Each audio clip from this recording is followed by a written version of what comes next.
Excuse me, gentlemen. Doug, are you back with us? I'm back. Oh, okay, there you are. Okay. So real quick, let me just let everybody know. So Eddie and I were not able to exchange his Zoom account. So I had to set up this meeting through a free Zoom account. So I think in about 40 minutes, they're going to try and shut us down. I've heard through others, once that happens, we can just ask for an extension and we'll usually get it. But so I opened it up right at 5 p.m. my time. It's now 5:13 my time. So we've got some time. I wanted to find out if our Christmas turner instructor, Trey, is he on and does he want to teach tonight? He might be caught up in the storm again. Okay. He called me earlier and he couldn't get signed in. I don't know if he's using the old sign in or not. I can call him back. Okay. It'll work if he goes to the website. Yeah. Dave basically took my link, added it to the Worldwide Woodturners website where we normally click to join through Eddie's Zoom. If you've got some, that'll be fine.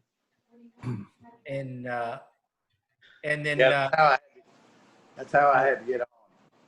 Hold on. As far as that free Zoom goes, if this is the first time you've used it, it will be unlimited.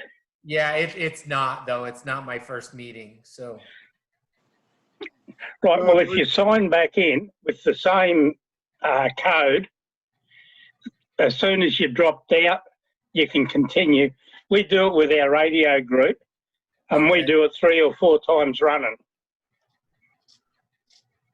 We can give that a shot if I can remember what code we even used. Okay. Okay, with that said, I also had Johnny Hughes contacted me, and he had about a 3-minute video to share with us on making Christmas ornaments. Did Johnny get on?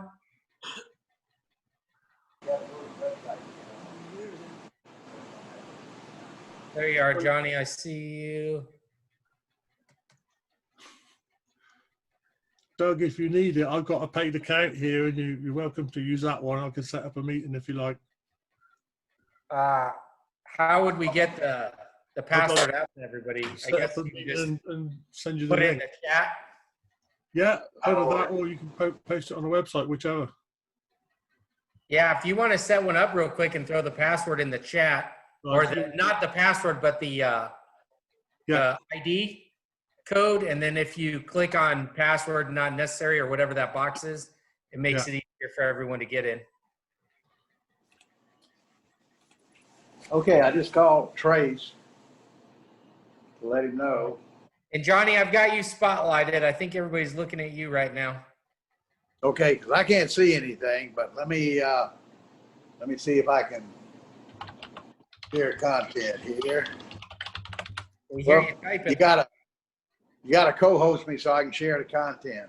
Okay, let me go find you again on here.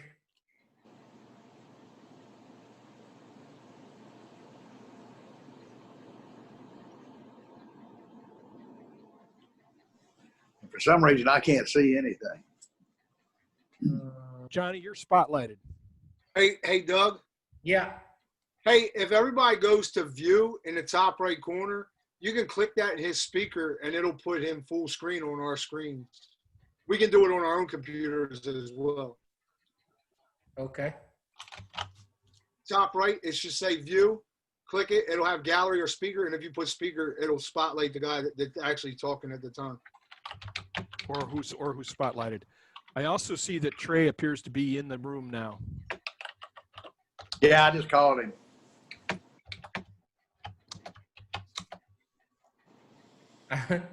There you are. Now I found you again, Johnny. Okay. All right. So Johnny and make co-host and yes. And okay. Now, are you able to share your screen? Yeah, I think so. Let's see here. All right. I did watch your video on our if you want to use it.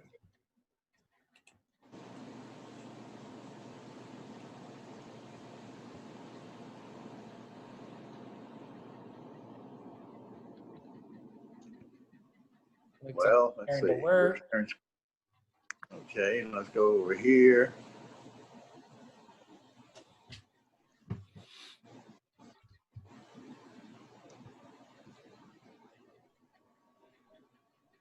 Here he comes. Can anybody see?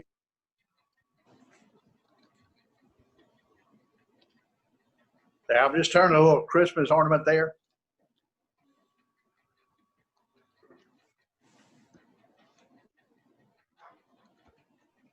Uh-oh, we lost you. Lost the video. All You got right. to stay on the video. Okay, let me go back. There How's it is. that? Yep.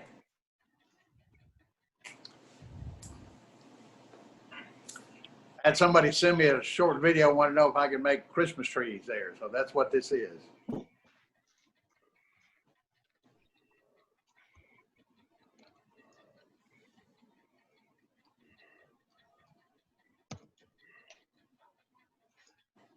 Hey, if y'all want, I don't know if this is the raised grain one. Are you raising the grain on this? I'll find out.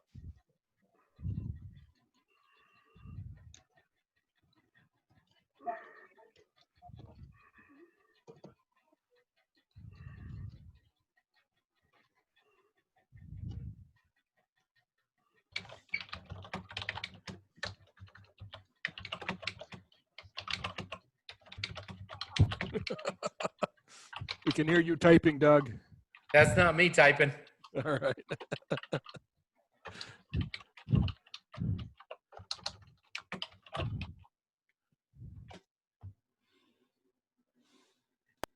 That's looking pretty cool. What kind of wood is that?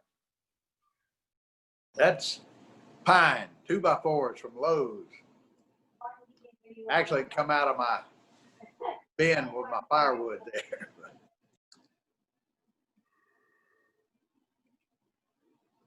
I've never been able to find the round 2x4s at Lowe's. Ah, Oh, you're looking in the wrong department there. That's something I learned from Mark Soleil. Take those 2x4s and cut them and rip them down the middle. Definitely find a banana wood there, though. Yeah, you Yeah. can certainly find the crooked ones. And that's the bidan there. I'm cutting down to the trunk of the tree. okay.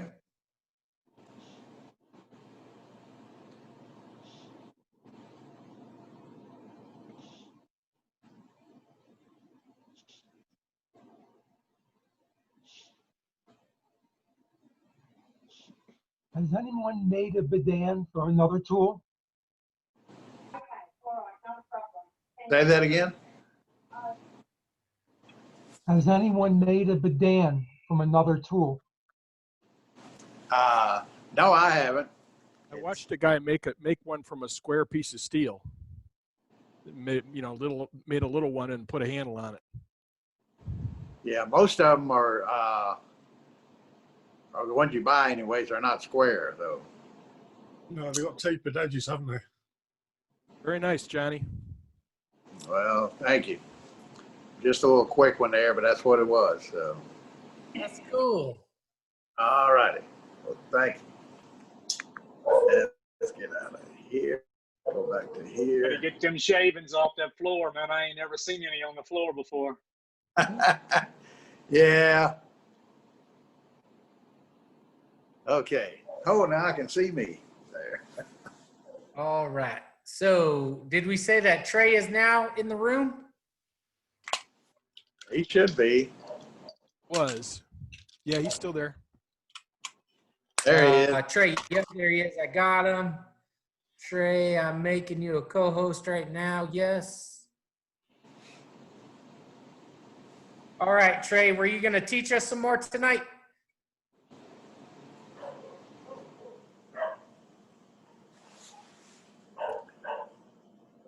I can't hear him though. No. It's Tres Lennep, correct? Right. Okay. So I've made him a co-host. Well, let me show you these little Christmas trees here while I'm waiting on him there. So, Okay. see these. And while you're grabbing those Christmas trees, I want to tell everybody, so Paul went ahead and gave us a link in the chat. So if once this Zoom meeting runs out, everybody, while you're thinking about it right now, go grab that link out of the chat. There's his meeting ID. So then you can jump right back in, and then Paul will be the host of that meeting. This is a little piece of oak that I turned down here yesterday. Turned it down. So, just a small bowl there. Okay. That's nice. It's pretty heavy spalt. It's been on the ground for a while. So. Okay. I don't know what happened to Trace. Let's see if we can pick him up there. Trace, you on there? Yeah, I'm on here. I had the mic turned off. Can you hear me? Yeah, I can hear you now. Okay, I should be spotlighted. Am I good? Yeah, we're on you. Okay. Let me show you some little snowmen I did. Faces are painted. I haven't quite put hangers on them yet, but they're a little bit on the small side. Those for earrings? Yes, they are. Well, they're Dang, actually, those are small. well, they're sized 1 inch to a foot, so it meets the dollhouse standard sizes. So it meets that standard size. Okay, tonight I am going to do I'm going to do a hollow globe.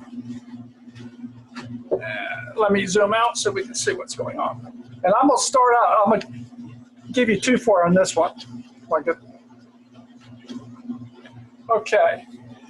I'm going to start out by making a ball, and I'm going to do it as a ball. You don't have to do it as a ball, but I'm going to teach you how to do that too. If you take the diameter, multiply it by 2.293, that is that point there. This distance from here to here is the diameter times 0.414. And again, these are the only two numbers you really got to remember. And I've done one additional thing here off the end, because if I try to go down too small here, I get too much vibration. So I'm taking I've taken this midpoint down here. And I've already transferred those dimensions to here. This is the first point here. That point there is here. This point actually is here, and the midpoint of it is what this is, and I've turned this point down to here. On the outside of it, on the end, I've marked this dimension right here on the end of it. Okay, now what I can do when I start turning this, all I have to do is cut the corners off, and I'm really close to a round ball at that point. So let's cut the corners off. And zoom back in on this one.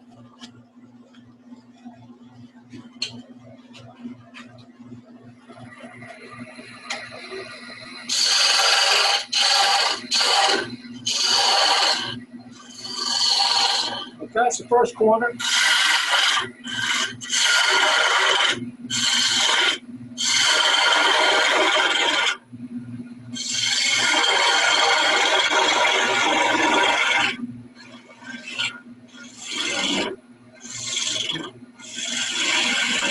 Okay, now the points on this ball that actually are touching the sphere, the ball is that point, and the center point here. Those are the points that actually touch if you're making a true ball. So I just round in between them. Well, I'm not supposed to do it that way, but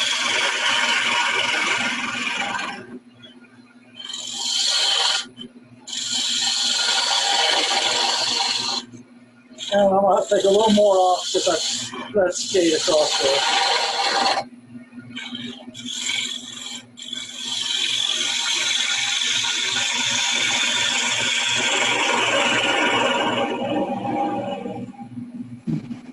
check where that skate was, make sure I'm still okay. And got to take one more cut.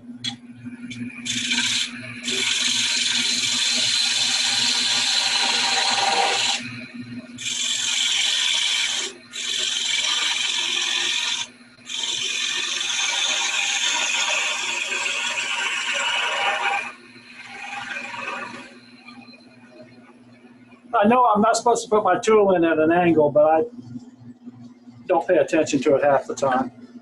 Okay, now what I have found that I'm better off now, I used to drill my hole all the way through, but I'm better off now if I only drill the hole down to this point. That gives me a reference to where my bottom is. So I'm gonna measure that, and I'm at 40 millimeters. I like to use, it's easier than messing with the percents. Now, my way of doing this, and let me come out with it so you can see. I'm going to advance this quill till it just starts cutting. Then I am going to line up 40 millimeters to a mark I have on my quill. Or I can line it up to this front, I can just line it up to the front of the quill. So the 40 millimeters is lined up to that point. Now when I advance this, that's lined up there, and so I've advanced 40 millimeters.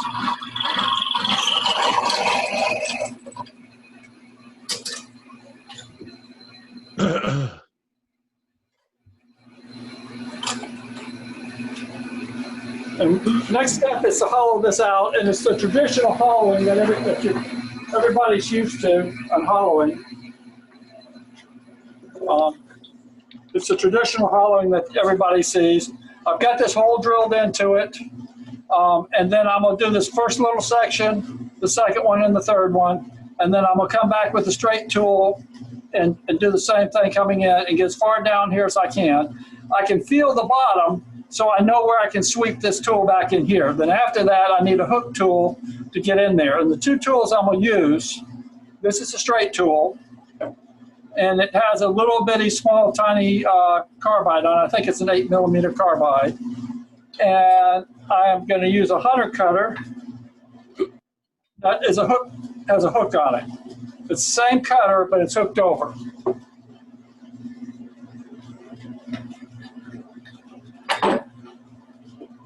The other tool I'm going to use is this here. It's a homemade tool.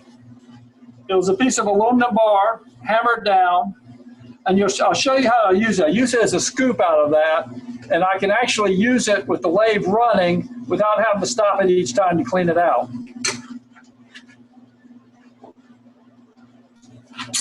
So, get in a little bit closer.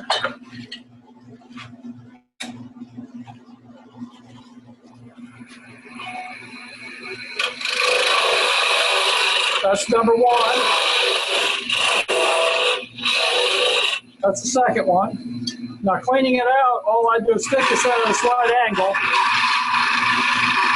and the shavings pop out.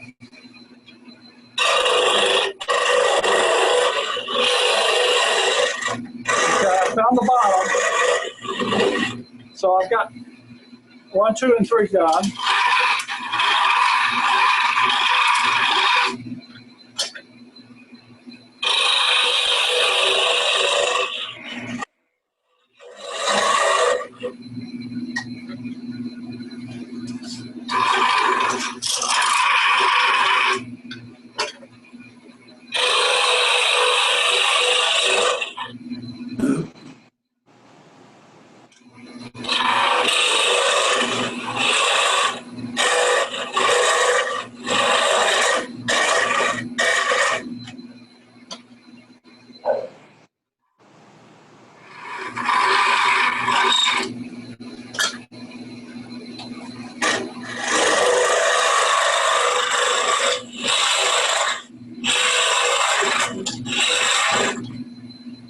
Now, one thing you don't, unless I was going to pierce this or something, I don't worry about being 100% perfect on the wall, consistent wall thickness. The whole purpose of what I'm doing is reducing weight.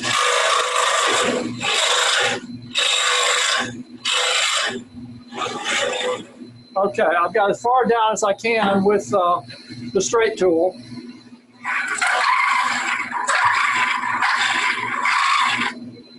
Now I need to swing the tool rest away a little bit because I don't want, when I'm turning, I like to have it resting here, not here. If it's here, I can get a twisting motion. But if I keep it closer to that middle part, I'm better off. So,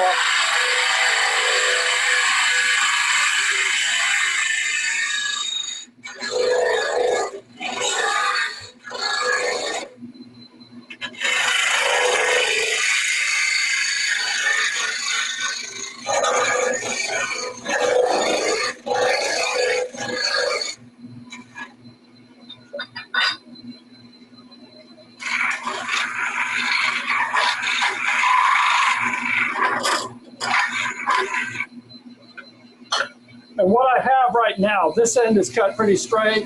I have a little bump right in this area here on it. So this little area's got a bump inside of it, that inside, hollow outside. So I'm trying to get in there.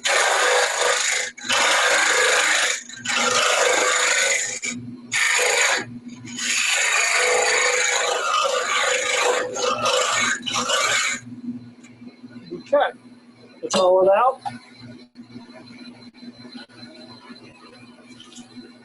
Then I'll sand it.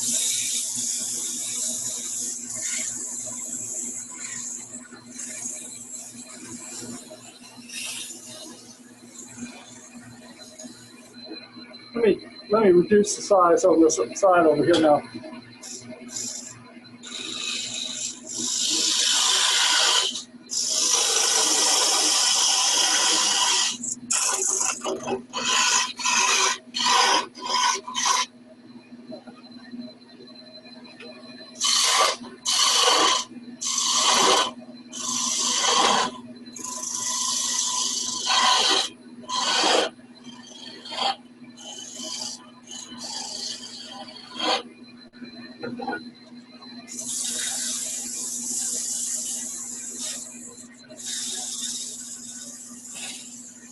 I turn the speed down a little bit like I was supposed to have done to start with. I'm bad about not doing that all the time. Oh, sure. That's grit sandpaper. Oh,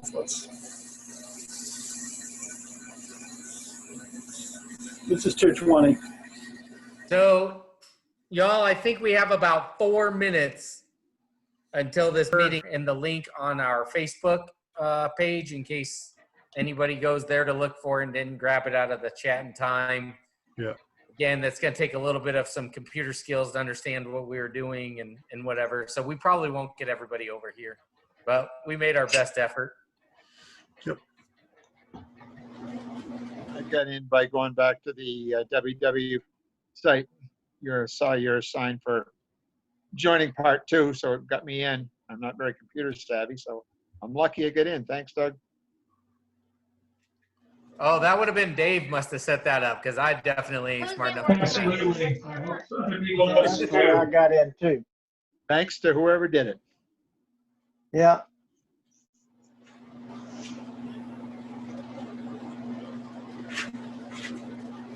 Hey, I finished up one of my Christmas ornaments. I finally put a Look at finish that, on inside it. Out. It's an inside out 4-tree Christmas tree with a candle in it. Turned out pretty good. Finally put a finish on it. You're That's showing awesome. it upside down. Yep. You know, plans change as you go. I had it where I was going to put the light in the top, but I decided to go with the light in the bottom. But it turned out good. First That's really inside cool. out I like turn. that. Kind of different. That's pretty cool, though.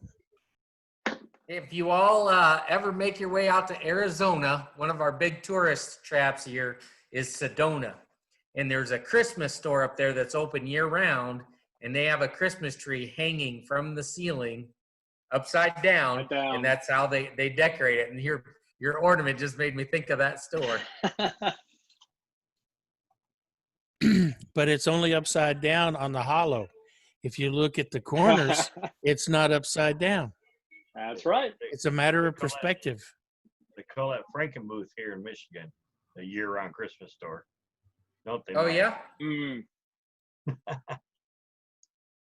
I'll show Sedona y'all is right gorgeous, quick. though, by the way.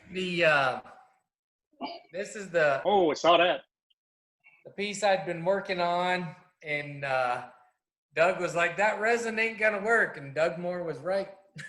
This resin is really pitted. But the good thing is anybody that's not a wood turner doesn't know that the resin's not supposed to be pitted. So I'll just tell them that's the ice.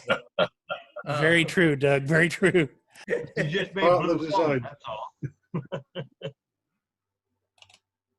But yeah, for just a piece of firewood laying in my neighbor's yard, it turned out all right. It did. Yep. Is that juniper? Have no idea. He moved into the house many, many, many years ago, and it was laying on the ground. So it wasn't. Yeah, it looks pretty cool. cut down. Yeah, it looks kind of like juniper. There's Looks a kind of like a pair of hands. yeah. Yeah. There's a juniper that I fell in love with in New Mexico or Arizona. I'm thinking Arizona. Called Juniper's real alligator. popular out here. Yeah. But there's an alligator juniper out there that's Yes. absolutely gorgeous. That's all over by my house up here.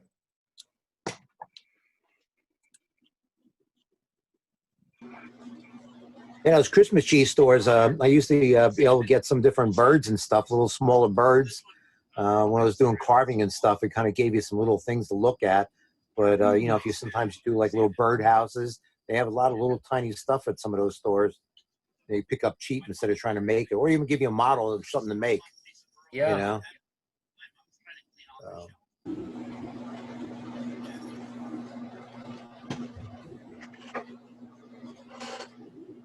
Well, I guess we'll try and get this organized again while we're getting other people back in here. So, Trey, did you have more that you wanted to show us, or did we get to the end of your video before it shut off on us? I was told it shut off somewhere around. You were right on the back side of that. As I was taking it off of it. Yeah. So that was pretty much all I had to do. Was just parting it off. Okay. Then I'll take it. Then after that, I'll take and just sand the bottom. Okay. And there was definitely some people, Trey, that I was letting into the meeting after you'd already started. So could you just kind of talk it again right quick, what it was that you were making? Okay. This is what I made. Is a hollow sphere. Now, and let me pull my cheat cards out.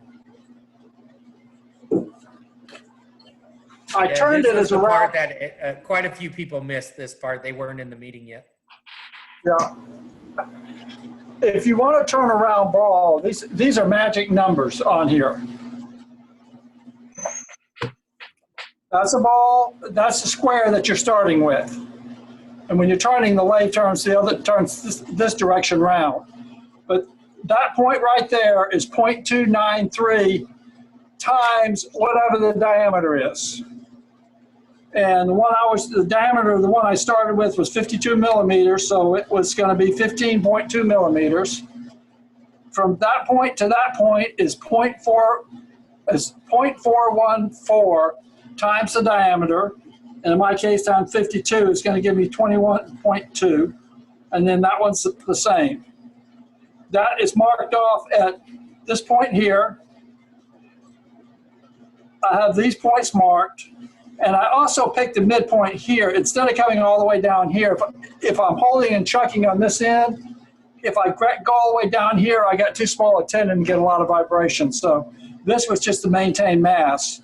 But after you mark those points, you just come and cut these into it. And the next step is take a center point.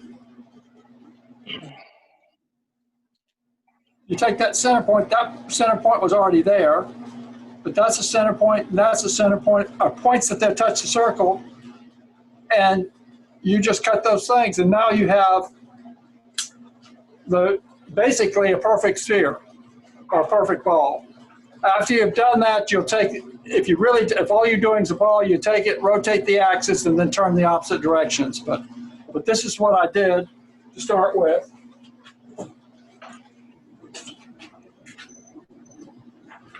I then,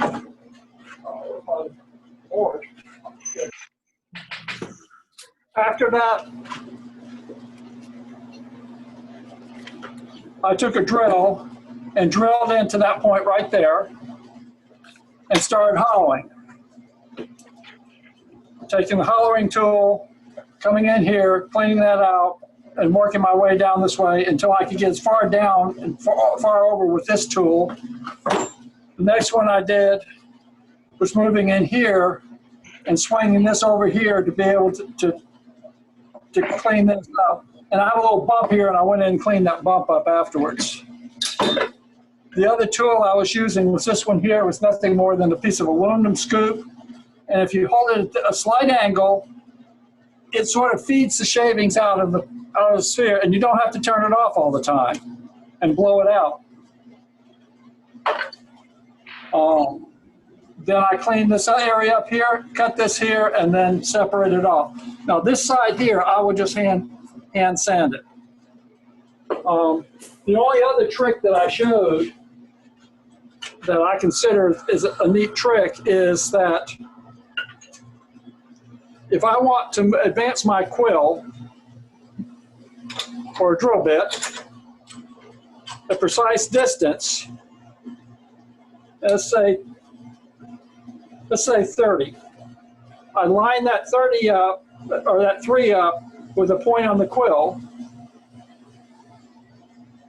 My drill is just starting to drill to get into the wood, and then I advance it, and I've advanced it 30 millimeters. Or you could do it with the English side. It doesn't make any difference. The tape is actually on here for a reason. If I don't put the tape on there, my magnets pull off. It's the way I can get separated. So, and that's a quick gist of what I just did on the demo. I can show anything else or help you or whatever. That tool, Yeah, great that tip on the get ruler. the shavings out, was that made out of a screwdriver, or was that an actual tool that you bought? It was a piece of aluminum. It's a piece of aluminum that I simply put a hammer on, flatten the end off, and a slight bow into it. It's a aluminum rod, I would say. Inch. About quarter inch. Okay. That's not it's not even a quarter inch, because that's 1 inch. Oh hell, that's a weird scale. I'm not sure what it is. No video and I'm mute, so they can't hear me. Oh, we hear you. Yeah, we hear but it you. says mute, and I'm in a black screen from the video, but I'm in the meeting.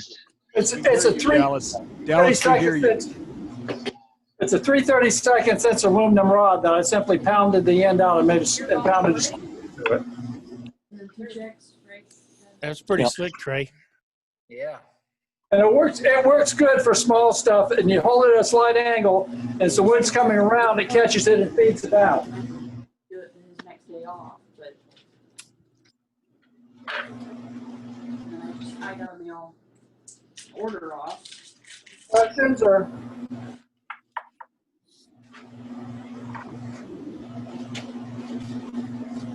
And this is what we turn. Little maple ball, hollow form. Great job, Trey. New LLC. And thanks for the tip on the ruler. That's a great thing about drilling certain depths. Thank you. You're welcome. Holy moly. Is he the one doing the video? This time, yeah. There are no payments on here. Add invoice payment. Hey, Dallas, we can hear you. Oh, they can hear you. We'll take that invoice. Go ahead and send that number over. And we can hear her too.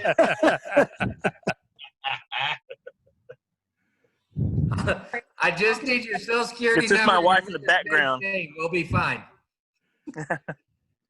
You guys want to? Do you guys want to see this Don Dairy tool? Yes. Okay. Yeah, sure. Yeah, he made right. 2 different sizes. Do they? Yeah, he did. Yeah. I'm only aware of the one. It's on his website, which is like dondairy.com. Somewhere he calls it an ornament tool. This this part here is the cutting part. This part here sits on your tool rest. Let me roll this up a little bit like that. So I am running my lathe in reverse. So it's turning into the tool this way, okay? And then I am hollowing in like this, okay? And I'm hollowing through a 1/2 inch hole on the end of this. So it basically just, you need this part here needs to be on your tool rest. And you just hollow in like that. And that's how it works. What's the name of that tool again? It's Don Dairy's tool, and it's I'll put a link in the chat. I'll go find it and put a link in the chat. You know, that looks like it would work just as well going forward. Well, your issue is that the cutter is on this side, aimed that way. So I mean, I've used it going forward, coming this way, undercutting like a bowl rim or something. Okay. Right. But if you're going to hollow something, you got to go this way. Well, I don't know. And maybe if you this is super glued in here, I think, and maybe if you switched everything around or made your own tool, you could make it work. But this works really well. I really like the tool. So speaking of turning in reverse, so Doug Moore from Pole Barn, he's the one that built up my confidence. I saw him do it enough times. And I'm like, all right, it's time. Suck it up and give it a shot. And I got to tell you, it is so much easier on the neck, the back, everything. So I turn a lot in reverse now, even if I'm not hollowing, but just, I mean, I guess it is still hollowing, but boring out a bowl or one of my goblets or whatever, I start getting down too far. I'm like, throw it in reverse and cut on the other side. And I find it a lot more comfortable. It takes a little finesse, you get a little nervous when you're going to touch it for that first time. But once you get that rhythm in there, it's no different than cutting on the regular side. Yep. Yeah, absolutely. I was going to say something else you can do if you don't have your lathe against the wall and you can get around to the other side. I've done this a number of times. I just walk around the back side of the lathe and turn with it in forward and do the same thing. Yep. I got to give it credit to Zombie Wood Turner there, Doug. That's where I watched him turn in reverse. I don't know how many times. Like, you can see what you're doing, and I'm like, I did the same thing you did. All right, I'm just going to do it. Well, I used to turn my ornaments in reverse, my birdhouses in reverse and stuff, and I stopped. Now you're in reverse. I stopped doing it because it was just a hassle. Stopping it and putting it in reverse took more time than it did to hollow it out. Hey, Trey, turn around for a second. Oh. Hey, there he is. Oh, wait a second. Okay. Hey, now we see your face. No, we only see half of his face. Yeah. Well, I just have a switch on my lathe, so it's no big deal. The problem is my computer was behind me. Yeah. And I was using, and all my video system was on the other side with the speaker. So you're still looking at the video from that versus my computer. Yeah. Fixed it. I'm off of the video other system. The problem with turning a birdhouse in reverse, though, is that the birds will fly out, but they won't fly in. But, you just got to get some of these southern birds, and they don't care what direction it is.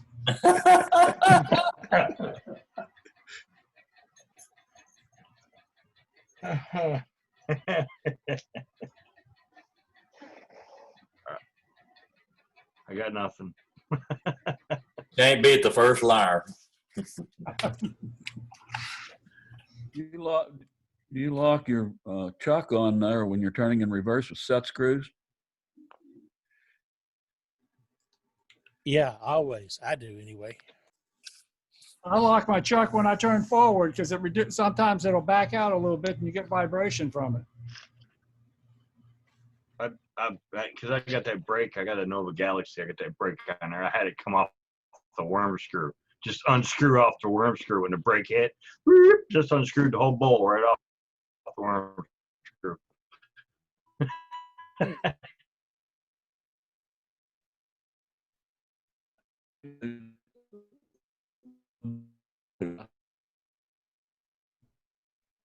Vic, And the problem with the Vicmar, and I have set screws in mine, you actually have to take it to a milling machine to mill a surface to be able to drill a hole in it because it's on an angle that you can't drill it normally. So yeah, I have a lot of Ekmark chucks, but I turn the forward way all the time.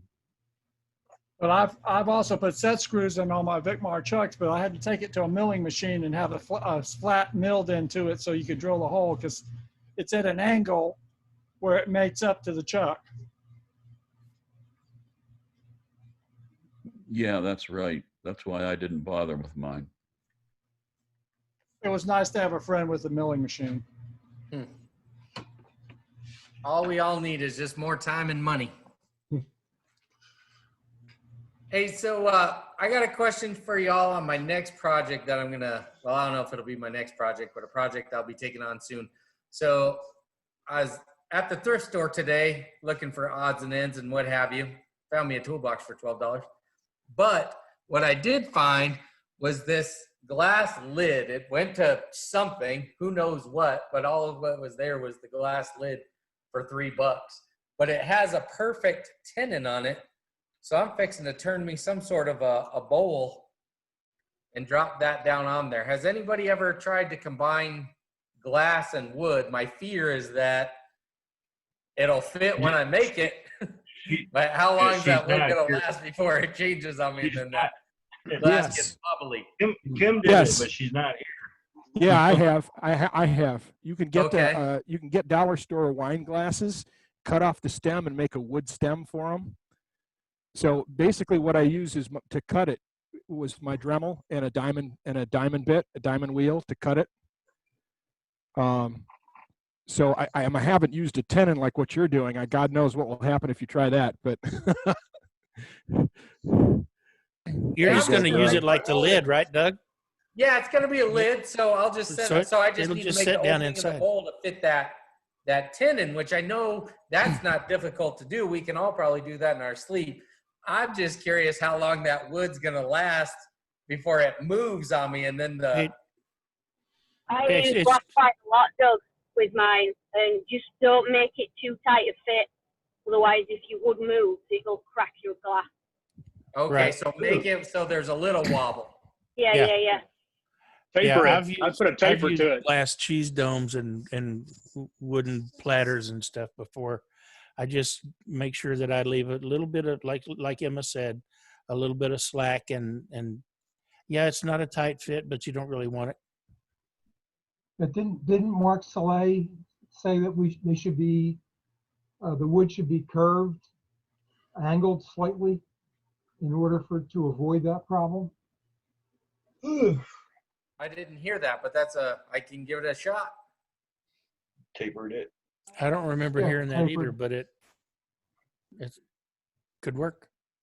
Yeah, definitely make sure the bowl gets pretty dry before you start putting any glass in it for a long time. Yeah. What Mark Soleil was talking about was beveling things just slightly on the ridge instead of it being straight up and down. Okay, just bevel it, make it at a slight angle. I don't know if that would work here or not, but that's what Soleil was talking about. Okay. Also, Well, I'll let y'all know however it turns out. And yeah, you can need a pretty big base to support it too. It looks pretty heavy. Use a real stable wood like mesquite, Doug, and you won't have much of an issue. Stabilized. I have a pressure pot. I don't have a stabilizer pot though. You could put the lid on an epoxy piece. That'd work. Yeah, there's an idea. Maybe I'll do that.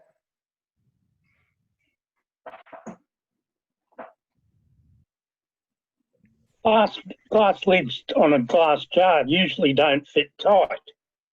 So you could afford to have a little bit of movement room any rate. That's a good point. Thank you.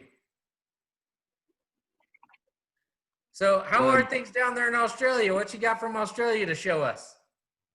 Nothing. Now that you have to have made something in the last couple of weeks. I've been working on my shop rather than working on wood. Oh, okay. Did you get some new tools, or what did you get for the shop that you're working on the shop? Putting curtains around the lathe and tidying up several years of, I won't say garbage, but stuff that needs to be out of the road. All right. And yeah, I've got a few new tools too. Well, we're always happy to see new tools.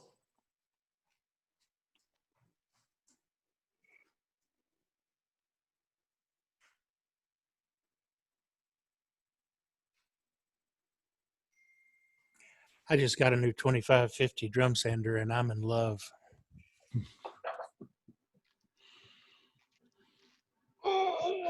So what do you make of her, Matt? I know I've seen him. Where'd he go? He's making something in his shop. Yeah, I'm still hollowing, Doug. Oh. I'm still using my little. I haven't had this thing off the rack in like 6 months, so Trey doing this has inspired me to pull it off of the rack and try and make it work again. Did you run out of that choke cherry yet? You need some more? Oh no, dude, I got like tons of this stuff still stacked up here. Yeah, you can use it either way. You probably have to change the bit to the other side for the cutter to be the other way. Yeah, I'd have to change it all. That's all. Yeah, well, I'm pretty sure he super glued the cutter in place. So I might as well just build a whole new tool for it or something. Well, yeah, super glue. You got to do is heat it up real quick and cracks off or replace it. That's how you used to sharpen it too. But yeah, he also made a little bigger version of a hollowing jig. It's a captured hollowing jig. That was the other thing. That was the smaller version. Well, he came from the old school where Frank Sudol invented the hollowing that he was using to do those big pieces he was making, and then Don Derry and Lyle Jameson and Cliff Lounsbury and some other people were all doing the same thing. Yeah, I saw that tool that Frank Sudol was using, and he had like a 2-inch round piece of steel that was like his main boring bar. It was just huge. Yeah. So the hollowing system that I spent too much money on, but I do love it, is the Carter hollowing system. And so I did buy their whole steady rest, and then I have the hollowing system that goes in the banjo, and I got the different bars. But I've had this little jig for it for a while, and I just recently used it. And it's an attachment that Carter sells that goes on the end of the bar, and then it allows you to put your Forstner bit right in there. And then it has the other attachment for the tailstock, and then you run it in just like a Jacobs chuck. But I mean, look at that distance that I have. That's awesome. A nifty. I'm really impressed with the Carter hollowing system. I have their steady rest and I love it. Yeah. I worked with Ron Campbell's. I mean, he works with their stuff a lot, and he has one in his shop with the long, with the roller bar and everything, and the extra, that's a great tool. Yeah, I'm loving mine. It's just, as a matter, that's what I use to hollow this whole thing all the way down with. Very cool. The Carter system, and I'm not sure. I can't remember what they said the maximum depth was that I can go, but I haven't hit it yet. So. Did you get the TV system with that too? Are you using the TV system? No, there's another guy in my Prescott wood turning club. He has it, and I haven't been to his shop yet to see it.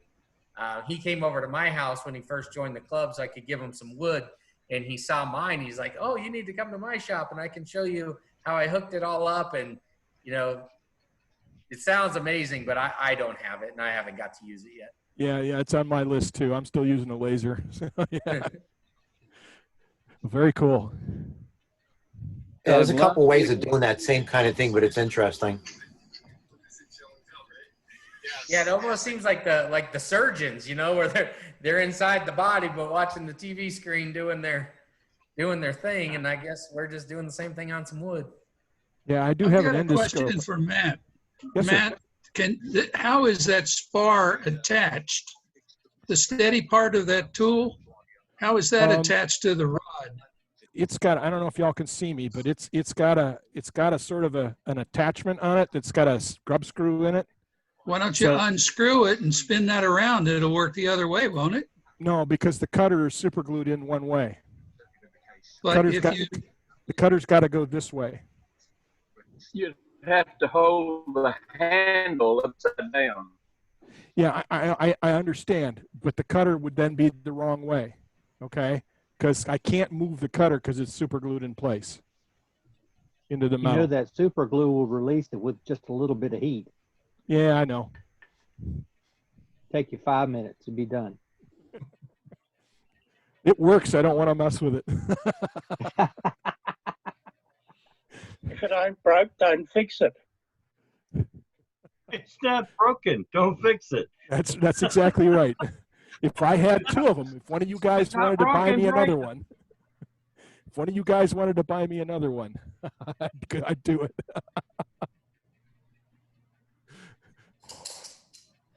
So there's the bigger bar from the Carter turning system. Wow. Did that pop up for you guys? Yeah, we can see it. Okay. And so that cutter, I can spin it. Yeah. I just loosen it up, and then I can rotate that bad boy to get whatever angle. So normally I run it at a 45.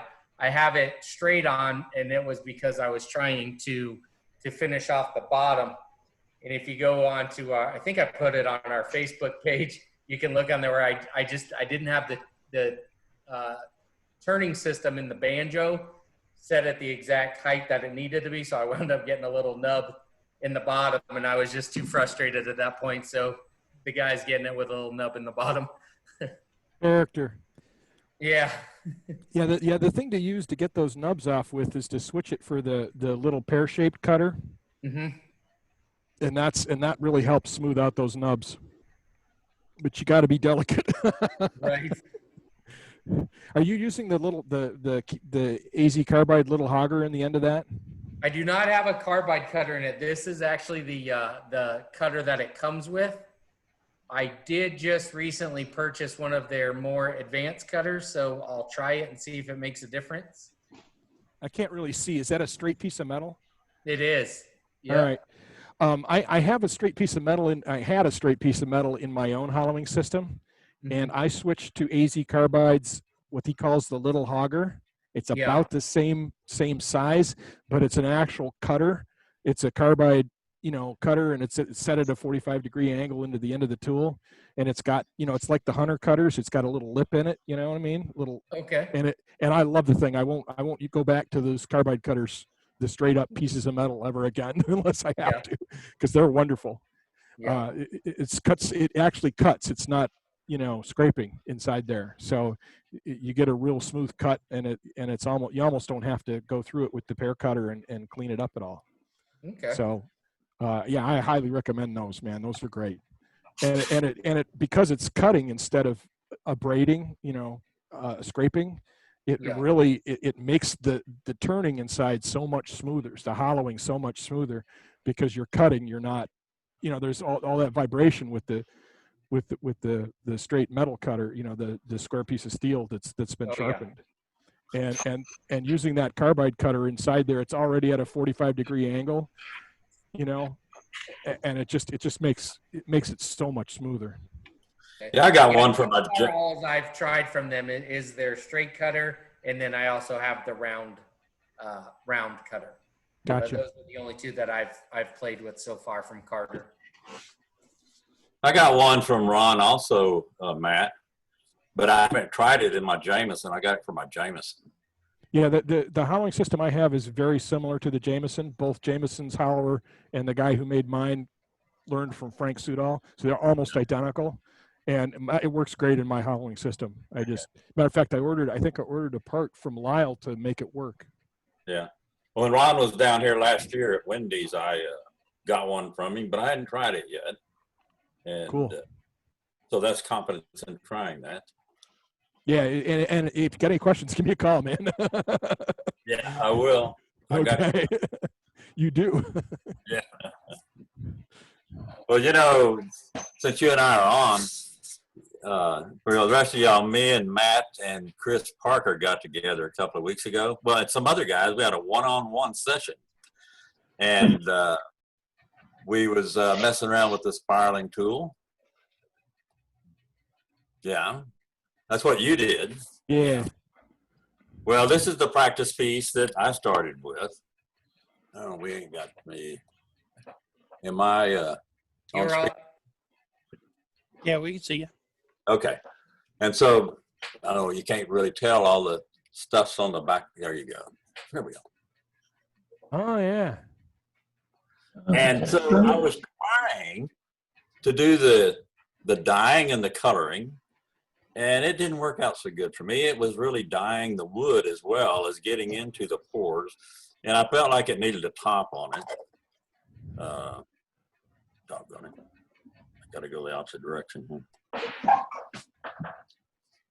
But this is a result of that class that we had together. Very And cool. Looks good. You did good. So the only thing I can think of is I needed to seal the wood and have a finer finish on the wood to keep the paste from going into the grain, because I only wanted it to go into the grooves that we made. What's your experience on that? Well, I have had both experiences, and typically what I'll do now is I will seal the wood. I use Deft sanding sealer spray, so I'll give it a light coat or two of sanding sealer while I'm finishing the piece, okay, and then I'll apply the wax that goes into the crevices, into the grooves. Well, I did the paint like Chris, black paint. And Okay. I guess it also needed a sealer on top of that paint to keep it from getting in the pores, maybe. Well, if you're using, I mean, Chris does one thing, okay? He uses the gesso, okay? Yeah. And I don't. I use stain, okay? So it depends. A lot of it depends on the wood. There's a lot of different issues, okay? So I mean, I've used the sanding sealer and sprayed it and thought I had everything sealed, and then when I put the embellishing wax on, I was seeing grain, and maybe that's all right if you've got an old spunky, funky half-rotted piece of wood or something and it adds character, but maybe you don't want that. So one of the problems, the reason I use stain is because I don't want to fill in my crevices, okay? The reason Chris was using paint is he does want to fill in his crevices. So paint, especially something like gesso, will fill in the textures that you've created, okay? So if you're okay with that, but see, Chris was taking it to another step with that because he was then sanding off and putting more dry brushing on just the tops, you know what I'm saying?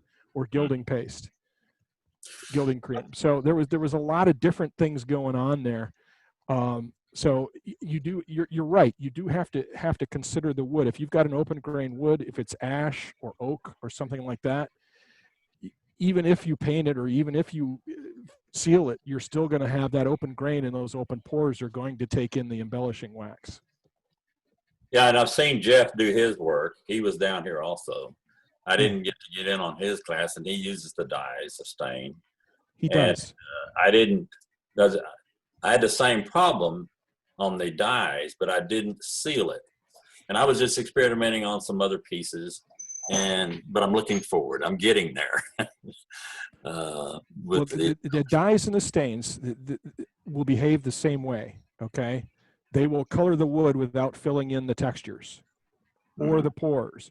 So when Jeff makes his pieces, he's very careful about making sure he's got a real good tool finish and sand finish on his pieces, so he's not filling in any pores in the grain, okay? So he's very careful about that.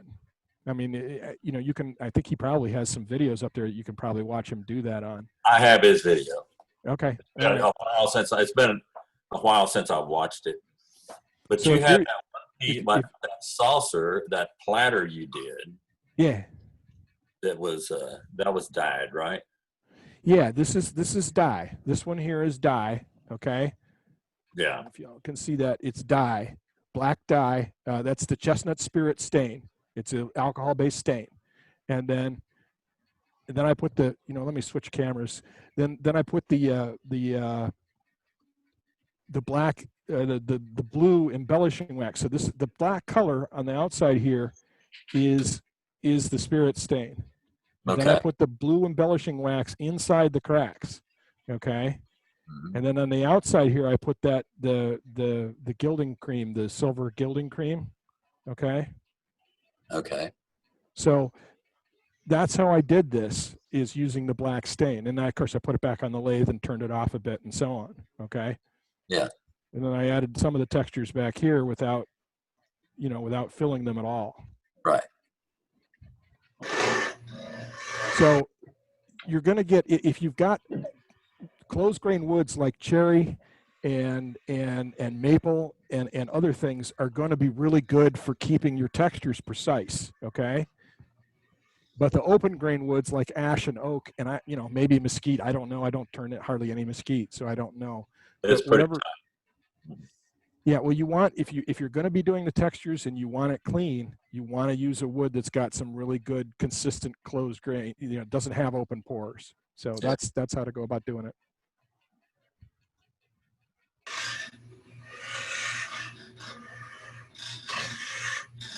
Yeah, I hope that answers the question. Yeah, I just didn't seal the stuff. I just started, but anyway. Yeah.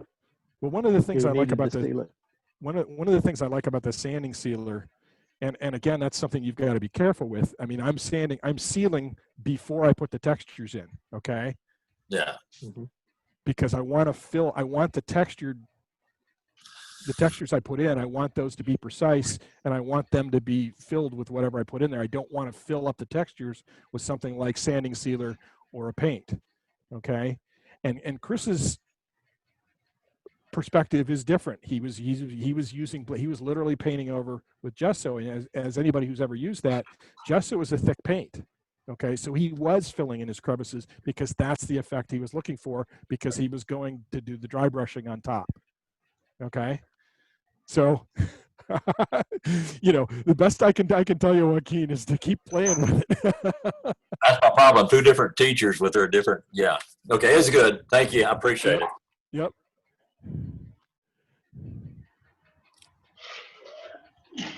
Sorry for wandering off that on that, guys. I hope everybody learned something. Hey, we need to go back to Joaquin for a minute. I think we need to check out that dog back there. Is he okay? I didn't see that top leg move. Yeah, he's okay. That's his spot when I'm not there.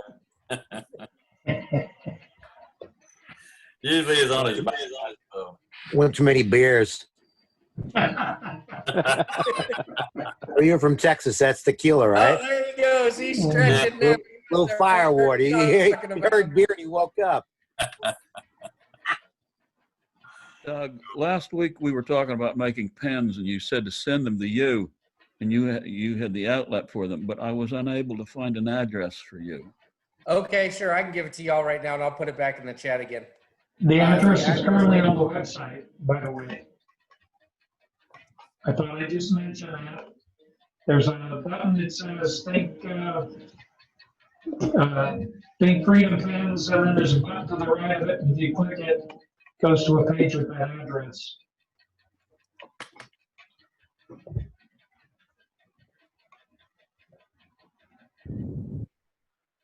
Oh, I think I just sent my address privately to Cade. Hold on. Let me let me do that again. Hold on. How do I get my chat to go to everybody? I got to click right here. Everyone in Go to meeting. the top. Okay, here we go. Let me try that again. Okay.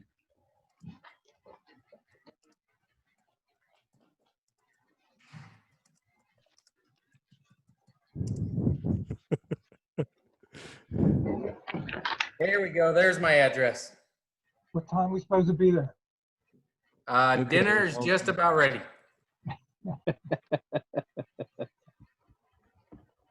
But yeah, you can just shoot them on over to me, Doug Rowe at 4125 North Kearney Drive, Prescott Valley, Arizona, 86314. Don't ask me why it's pronounced Prescott. I don't know. It is spelled Prescott. I'm writing it down right now. All righty. Because that's how they said the guy's name who it's named after. Yeah, well, here's the thing, though. My middle name is Scott. Nobody calls me Doug Skit Rowe.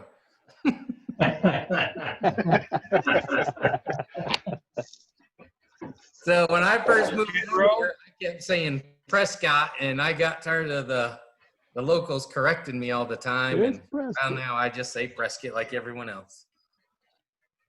Yeah, well, you know, I live in Charlotte, Michigan. But if you go down to North Carolina, you better call it Charlotte. Because they will tell you about it. That's like Narlands. No, there you go. Yeah. Narlands. I have a visualizer to show you if you want to see it that I put together. We're looking at your butt again. Okay, let me switch back around. Okay. Now It's a nice butt. I don't mind. Look out. I'll show you. Okay. Now this is a visualizer system I put together. Works reasonably well. Here's what it looks like up on the, well, that's what it looks like up on the TV. That's the TV up here, and that's the setup. Oh, wow. And this is, it's simply, I simply use the bar for the magnetic hold down, got a little camera, mounted the camera on it, and tied it to the TV. So it's marked up there. Oh, I've moved it off of it, but.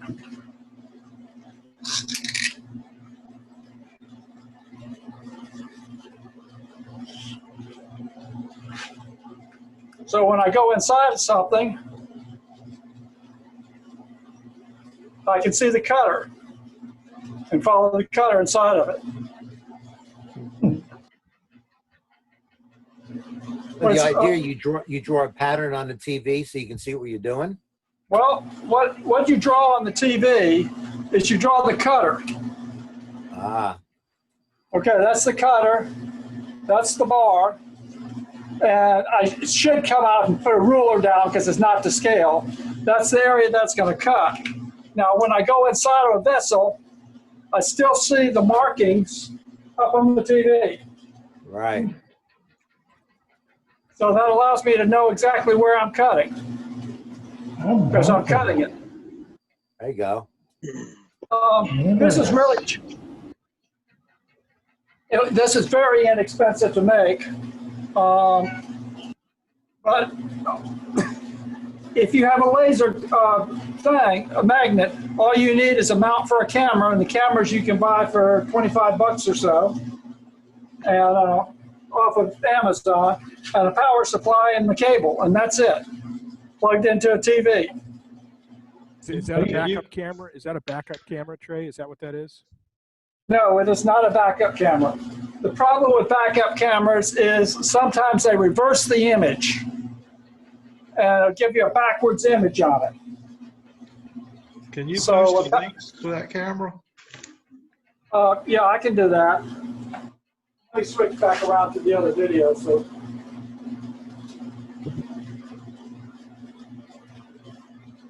Okay. Okay. And, anyhow, this is what it is. I'll post a link to it. It's a little bitty small camera. I did machine a piece for the end of it, but this would be the same thing you put a laser in. So if you have the bar support for a laser, all you gotta do is mount a camera over it and put a small TV out there that you can get to. In my case, I had the same TV that I've been using for the other part, so flipping that around. So this one cost me 50 bucks. put together. So it's already had the TV, 25 bucks for a camera, and Yep. and well, it had some power supply. So and you know, 25 bucks or 15 bucks for a magnetic mount. Just don't use a permanent marker. Otherwise, you got to get acetone on your screen to clean it off. Yeah, you only do that once or twice in your life. Permanent marker. Well, That is. put plastic over it because the other markers will etch your screen too. So, But you know, if you get rid of permanent marker, you get a non-permanent marker and scribble over it and then wipe it off. It works.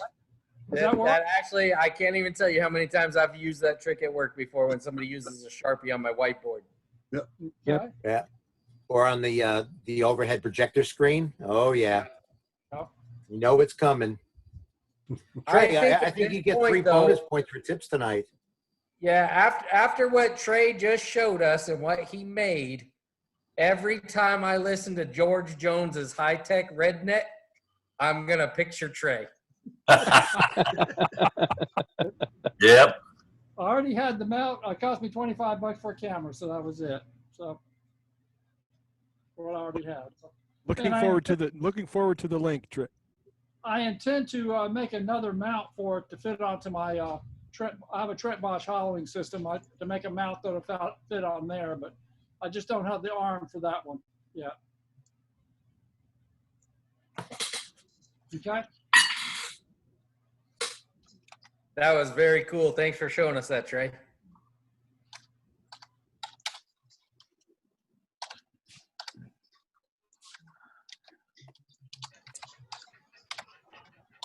I think we need to have a tips master to collect all these tips, along with a safety master.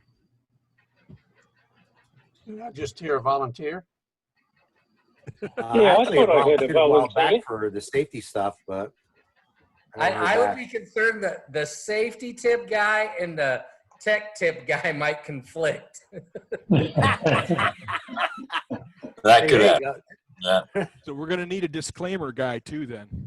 There you go.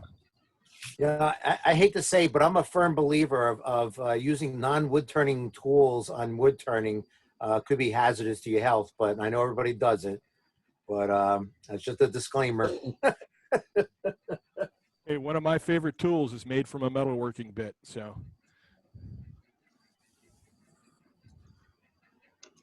my the tool I used to hollow goblets and small bowls and things is this thing here, which has got a 2-flute ball end mill in the end of it. It's just a steel rod hollowed out and a handle stuck on it. That's a router bit, right? No, it's a metal lathe bit. Oh, okay. It's a 2-flute ball end mill. But I love this, man. I use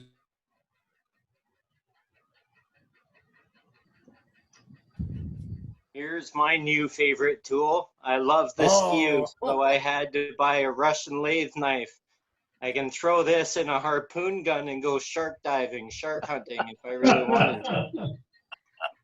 I got some knife reject blanks that I'm going to try to make into one of those, Kate. That I want one bad. They're fun. They're interesting. If you're good with a skew, it shouldn't be a problem at all. Right. Yeah, I have uses for them already.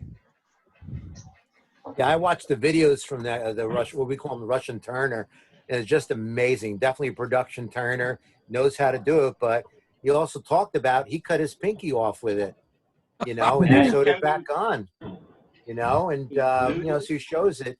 But there's somebody else that I believe was another English trainer was showing how to use it, and so he ended up doing a rebuttal video about how dangerous this guy is showing of what he's showing how to use it.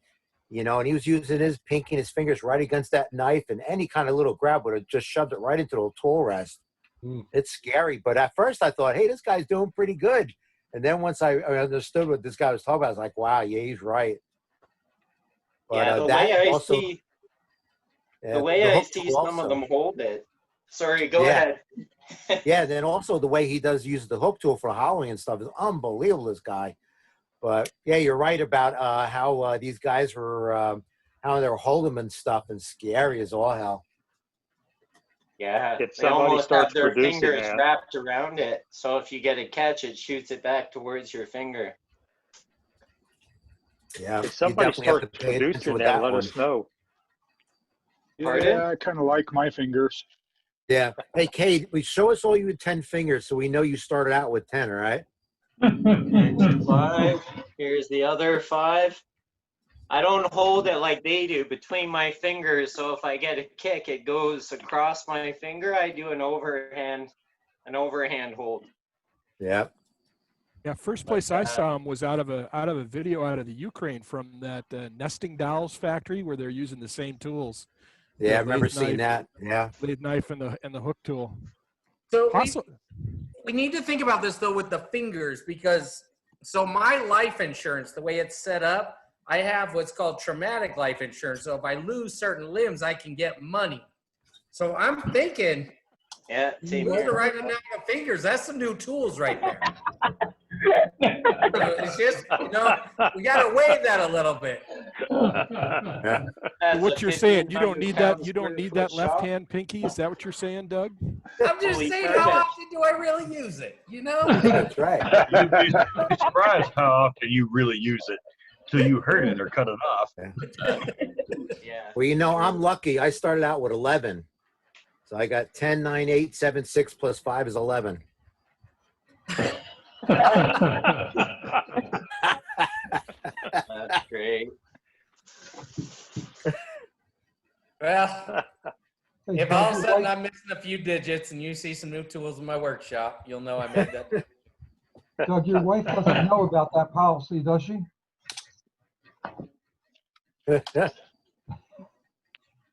You got muted, Doug. Oh, there we go. Yeah, she knows. My wife's well aware of that insurance policy. You better hold on to those limbs.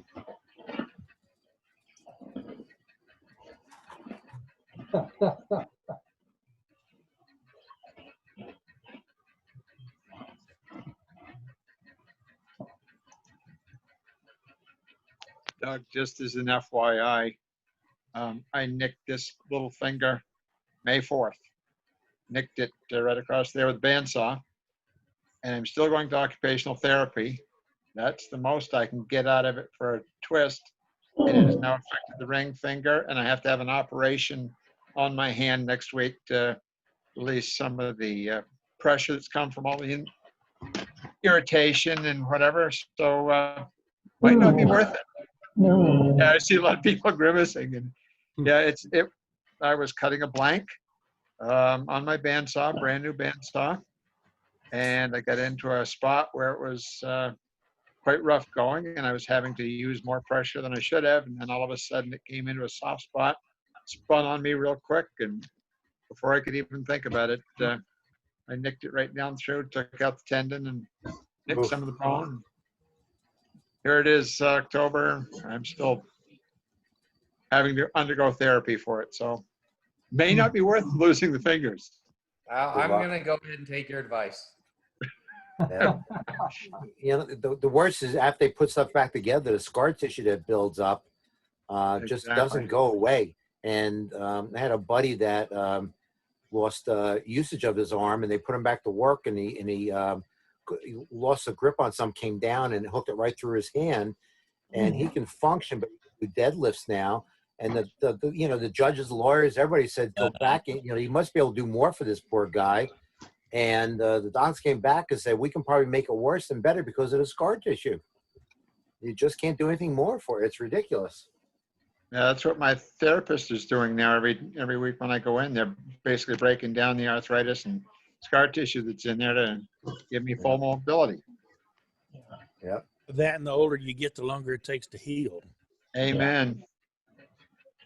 That is a true statement. Got a Unless you're question. Donald Trump. Got a question for the collected group here. My current wood shop is 13 by 24. And I really don't have enough room for my lathe as well as all my flatwood equipment in there. So I'm going to put an addition on the end of my shop. And I'm thinking about 10 by 12 or 10 by 14. I'm just going to put just my bandsaw and lathe in there plus shelves. Is that big enough? It's never big enough. Okay. No. You're going 40 foot high, right? Absolutely, yes. Lay that down sideways. So my current shop is 11 by 24. And I have my big old Powermatic in there. I have my bandsaw in there. I have a miter saw set up. So it's just a matter of how you lay it out, really. Now, I am in the process of trying to put an addition onto my garage. And I'm going to build a full-on fourth car garage, which will be my workshop. But, you know, it's just down the road, right? Time and money. That's all we all need. So I'm only as far as having my plans drawn up and approved, but I haven't started the construction yet. But like I said, I do all mine in the 11 by 24. The only tool that I use that's not in there that I use out in the garage is my table saw. It just takes up too much room. Yeah, see, I've got a table saw in mine, plus a jointer, plus a thickness planer. They're all on the wheeled cart, so I can move things around for the appropriate. You know, if I need table saw, well, I move other stuff out of the way, but it's just too tight in there. And I've got my lathe up against the wall, and when I'm going in deep on a ball, I'm running my hand into the wall. I can't get enough angulation on it, so I need something where I can put my lathe in the middle of the floor so I get access to both sides. That was Several years the ago. biggest improvement I made to my shop when I got my new lathe. My old Delta I had up against the wall. And of course, it didn't have near the swing that my Powermatic has. And so watching everybody's YouTube channels and seeing how they had their lathe set up, that's kind of what made me pull mine out to the center. So it does make it harder to walk through the shop now, but it makes turning a whole lot easier. All right. Thanks. Mine's 20 by 40 and it ain't big enough. Everybody in the UK is listening extremely jealous to the sizes of all these workshops. It's all showing off. You know, Emma, I heard. 6 by 6. Hey, Emma, I heard you had a big workshop. For the UK, yeah, it's not bad, but it's nowhere near those sizes. I have like 8 by 8. Oh, that's more reasonable. My lathe room is probably 10 by 15, and I have 2 lathes in here. I have a drill press, I have a sander, a belt sander, and a disc sander. I have a big bandsaw, and I have my grinding system in my lathe room. That seems to be enough for me and a student. But my flat work room that holds my table saws, jointers, planers, my outfeed table, another bandsaw, rotor table, that room is 10 by 20. I'm just too crowded in this space. I've got, even with the casters on everything. It's just, everything is on casters except for the lathe. Just isn't enough room still. Well, I've got at least as much wood in my shop as I have tools. So I've got no space. I'm 10 by 20 or so and have cabinets and work table as well. But that's one of Murphy's laws. The amount of stuff you have expands to fill available space. So Absolutely. Yeah, at least those table saws and joiners make good tabletops to store junk on. Yeah, they do. Until you need to use a table saw. Exactly. That's the biggest problem. Horizontal surfaces in my shop collect stuff, and I've got way too many horizontal surfaces. My table saw sits right behind my lathe. Guess where I lay all my lathe tools? Right on the top of the table saw. Yeah. That's handy. My garage or my shop is 30 by 30. I can still get my car in there though when I'm not turning, and it is not like you said though. I've got just as much wood in there as I do tools. It don't matter how big you build it; it ain't never gonna be big enough. Well, I've taken Speaking of those UK turners with small garages, It's like a Mike shed. Walt. Mike Walt posted a video not too long ago where he actually showed how small his was. And boy, his videos are deceiving because his workshop looks like it's so big. And he showed that that is just a little one-car garage that he's turning in, and he has to fit his car in there every night. It's not his car, it's his wife's car. So his Correct, garage shop correct. His has, wife's car has to fit in has there. to be clean by the time he's done. I had a laugh. Barry Gross, when he did his DVDs on how to make pens and stuff, you know, he basically showing in the garage, he's got like a blanket over a pile of stuff, just a little lathe there, because that's all he needed to turn a pen, and that was his DVDs he got created. Yeah. Yeah, I've been here over 20 years and the car has never once got into the garage, and I don't think it ever will. Build a separate. So you car can't garage. move in yours, Paul, at all. It looks big on camera. Yeah, I've had a boat in the garage and a Jeep in the garage, but none of my cars. Yeah. There's a very deep rabbit hole we dive into in this business. I don't even have a garage. I you think see- you should go to the Charlie Daniels song. I don't even have a garage. You can come home and ask my wife. You win, Jason. My big worry right now is because I'm in Colorado and it's starting to get cold. So now I got to figure out which glues and what stuff I need to make sure I take inside and not leave in the shed to where they'll freeze. I'm in the same boat. I'm in the same boat, Jason, here in Michigan.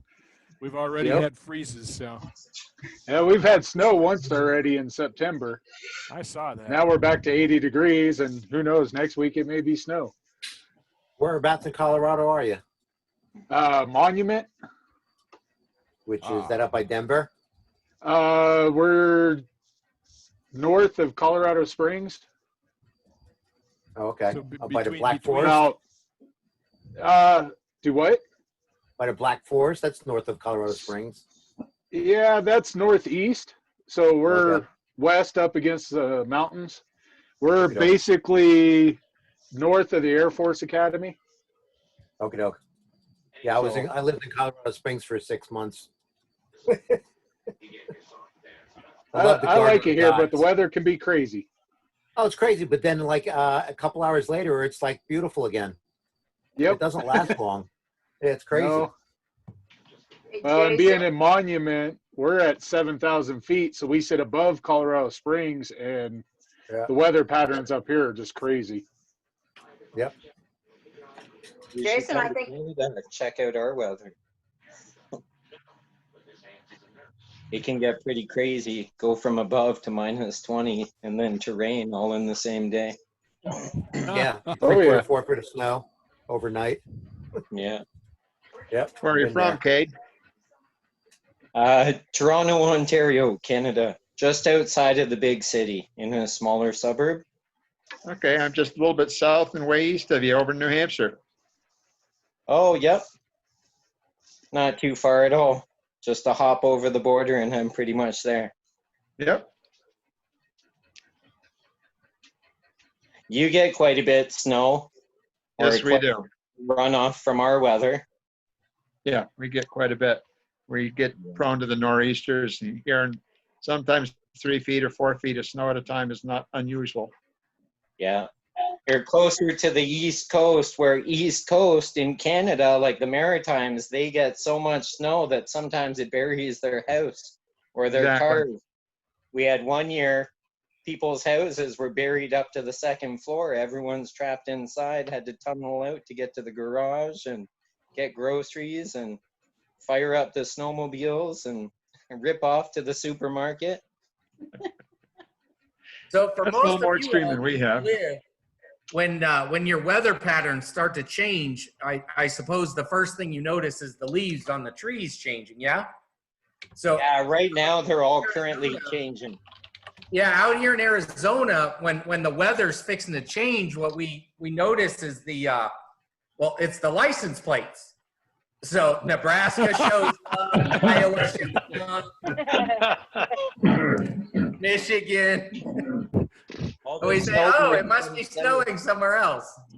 Well, we're currently past peak here in New Hampshire. Peak color was about 2 weeks ago. 2/3 of the trees are bare now. Seemed to happen I got awful a quick this year, question. late but quick. We're in the middle of it. Probably in 2 more weeks, it'll all be gone here too. That's the one thing I don't miss about being trapped in Ohio.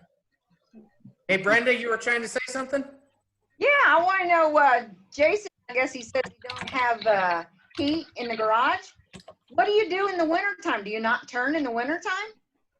I got a little portable heater. I just got to be careful because of the wood shavings. Okay. But I just can't leave anything that'll freeze or get ruined if it freezes out here. Right. Yeah, you layer So up. you and do go- still and you turn go though? to- You layer yeah. up and you layer up and you Hey, go. it turns you can't do icicles. it anymore. I had to put heat in mine. I couldn't do that. Yeah, well, I have a small, Propane heater. mine's in my garage and it gets cold enough that it's I just can't do it. At some point, it's just I can't do it. So and Yeah. I've got heaters, but they don't help. I mean, they I I have had a to put small wall pellet heater. stove in mine. Yeah. the guys I I had to know who have turn heat. all winter have put wood burning stoves in their garages. Yeah. I've got a pellet Well, stove in at mine. least if you mess up a piece, you can get rid of it real easy. Yeah. No proof. Yeah. I guess I had a luxury shop. I'd worked outside on heavy equipment and everything until I was about 60 years old. And I thought if I could ever make a shop that was comfortable to work in, that's what I was going to do. And I did. I built one that was 26 by 30, and I had natural gas there. And I kept my shop at 70 degrees all winter long. I live close to Pittsburgh, Pennsylvania. And it would get kind of cold there and a bit of snow. In the summertime, I had it air conditioned.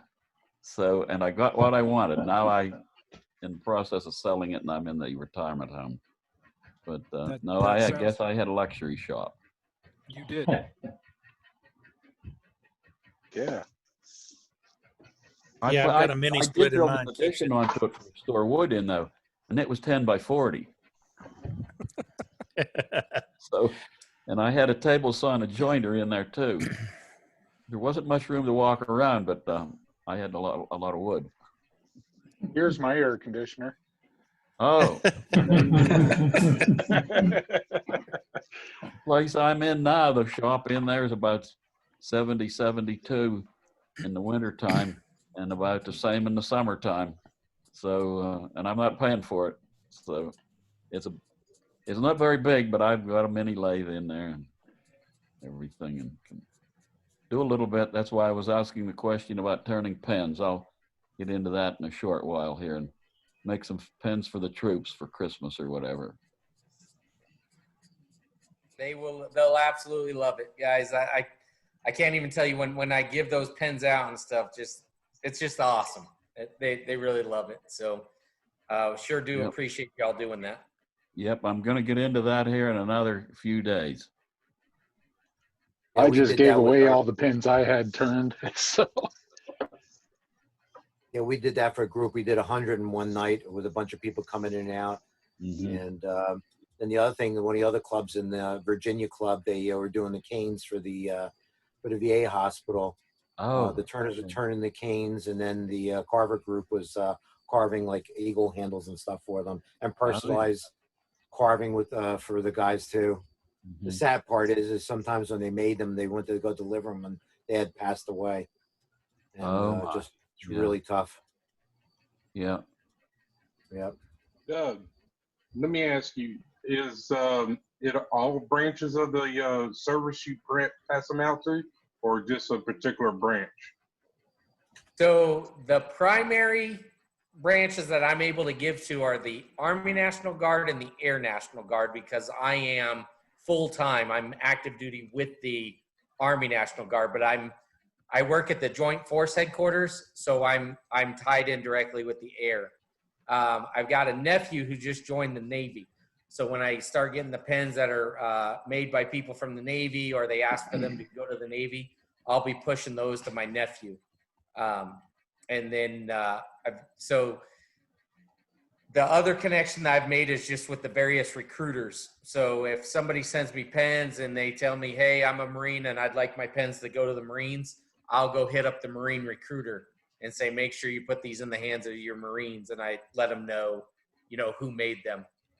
Okay, so I can send you like a Marine, Navy, Army, Air Force. The Marine ones, though, if a lot of times if it's not shaped like a crayon, they'll get confused and not know how to use it.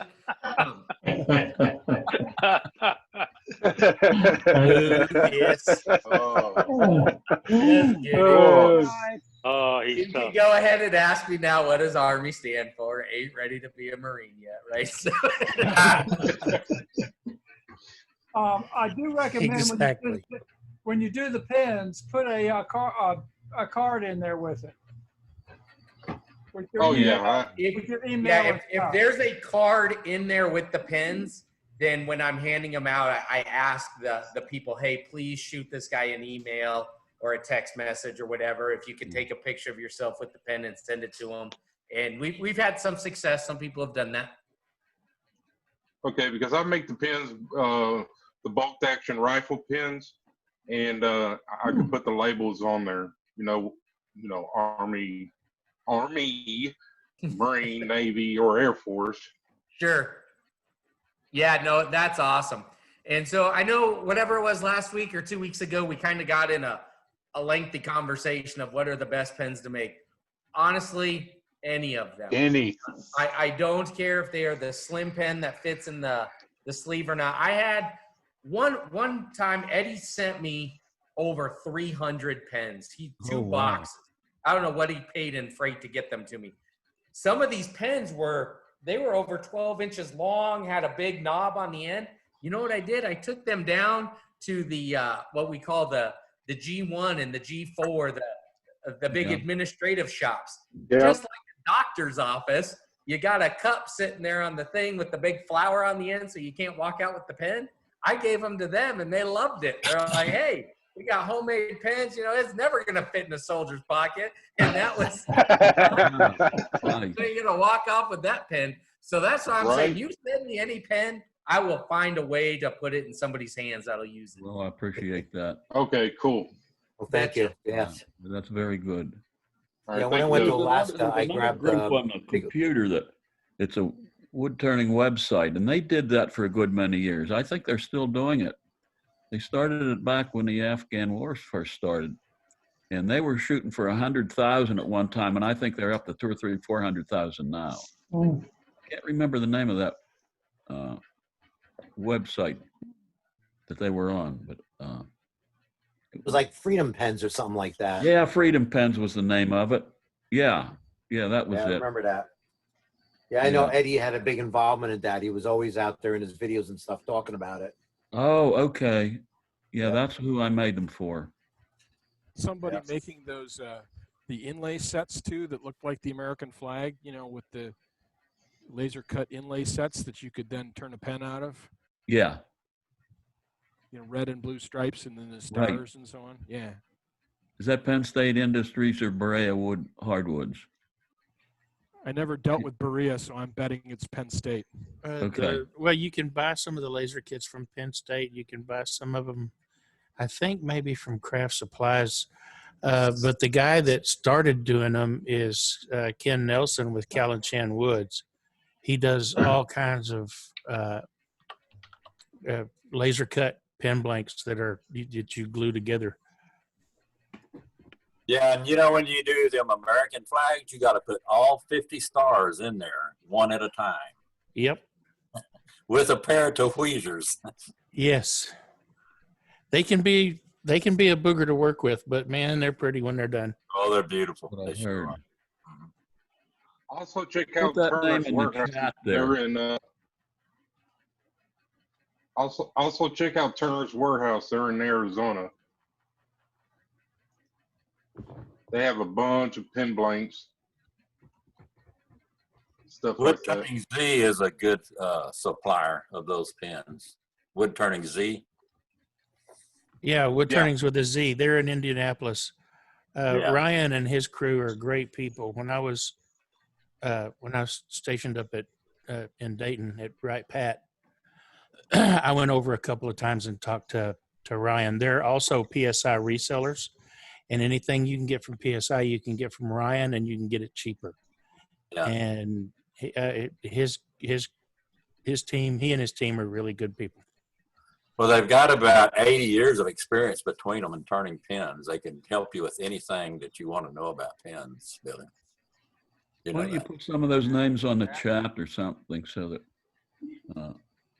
some of us that haven't been doing that for too long have some contacts with that. Yeah, it was freedompens.org. And they said they have over 200,000 pens shipped to armed forces in the Middle East. Mm-hmm. I don't know if that never updated, but yeah. I don't remember where I got like 100 pens to do for them. I forget who I bought them from or paid for. And then ultimately, you know, when we did them with the club and stuff and at the vocational school, we were pumping them out. And Ernie at Beartooth Woods, he sells a lot of pen kits and blanks as well. He's good people. Not to mention Exotic Blanks. Ed and Don are good folks as well. I demoed with Ed up at the Midwest Pen Turners Gathering years ago, back when I was doing a lot of pens.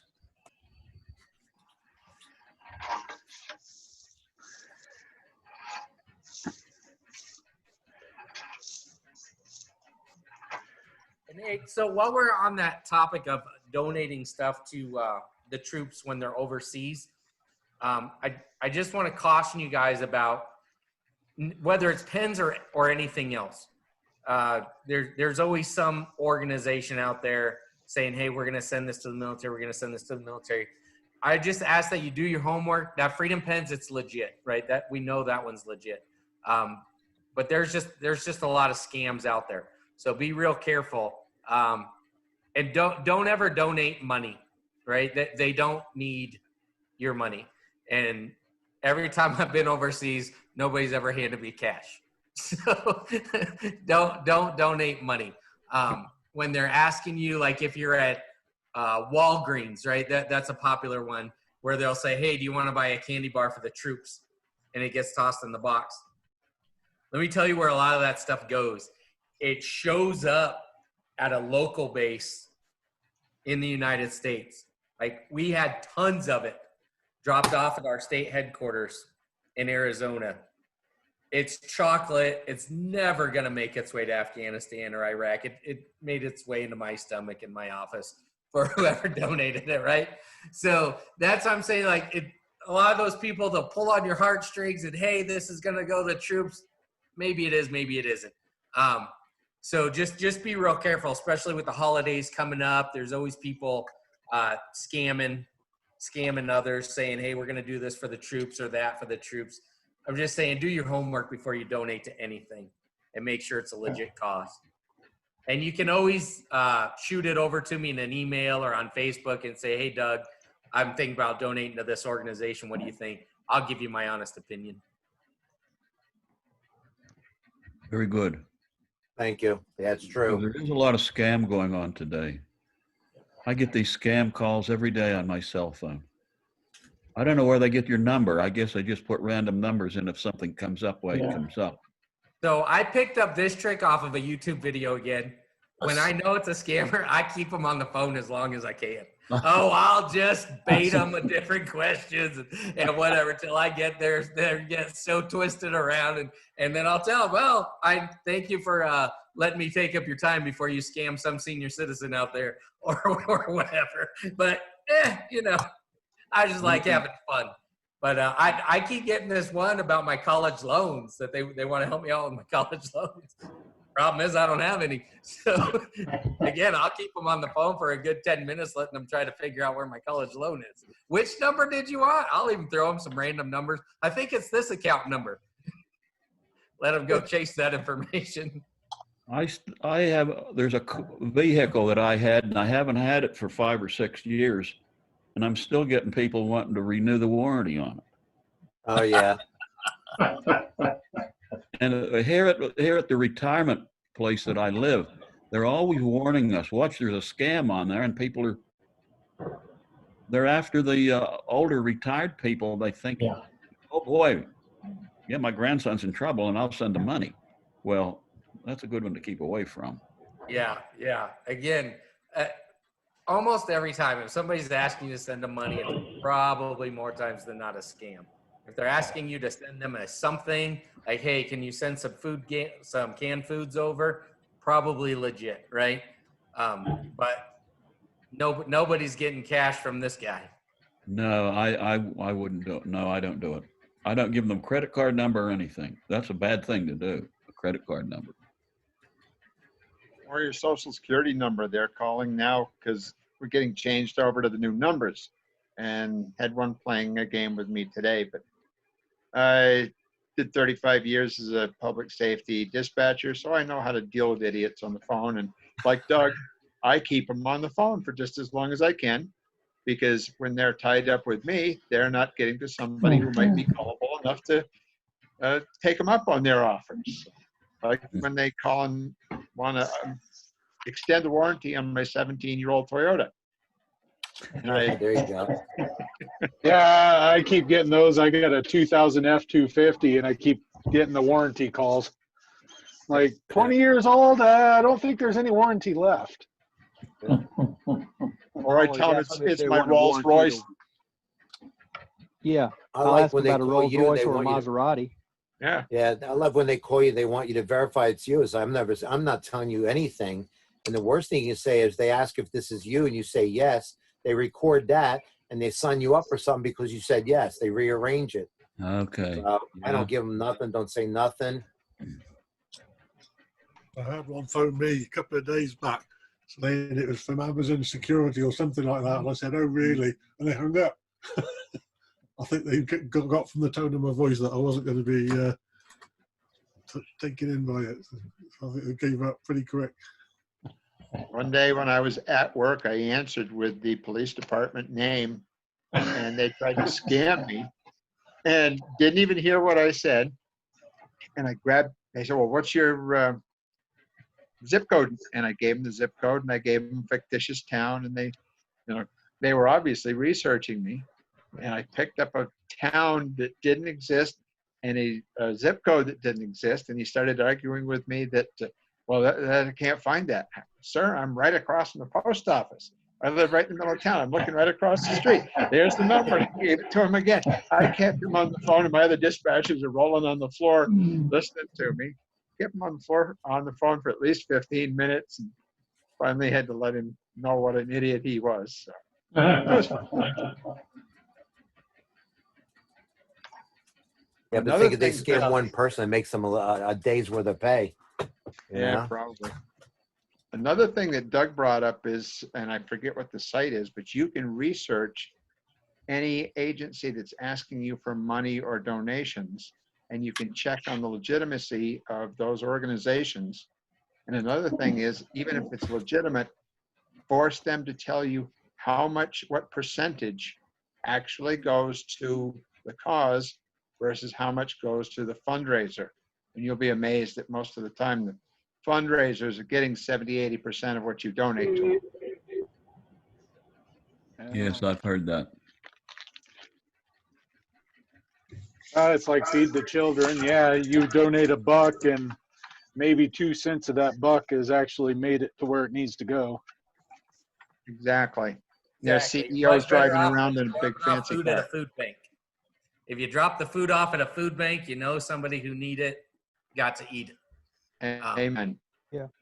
Yep. I'll tell you when not this last deployment because I spent most of it in Kuwait, but the 07-08 deployment, I was deep in Afghanistan in the Kunar province, and the boxes that we appreciated getting was the the beef jerky and the things like that that weren't readily available, and it worked better when it was an organization that worked directly with a unit's FRG or family readiness group.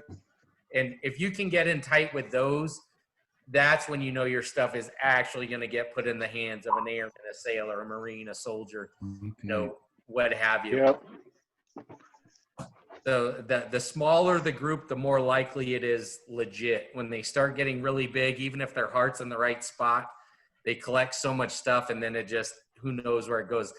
I can tell you right now, in my office, I had to stop by one of our other offices, and the USO dropped off just a ton of school supplies for the children, which was great. I can't unload it because nobody's kids are in school. So I keep telling everybody, come to my office. I got binders, I got markers, I got highlighters.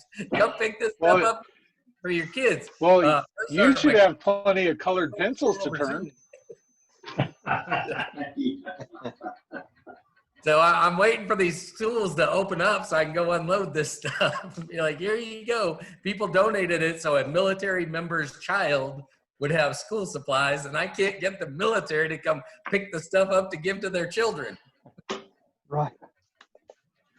Yeah, I heard you guys talk about food bank. I was out of the office real quick. I mean, I've heard some horror stories where they get all these vegetables and fruits and stuff, and they can't give them away, but they have to throw them away, and it's just a shame, you know, because of the Sue happy country we're in.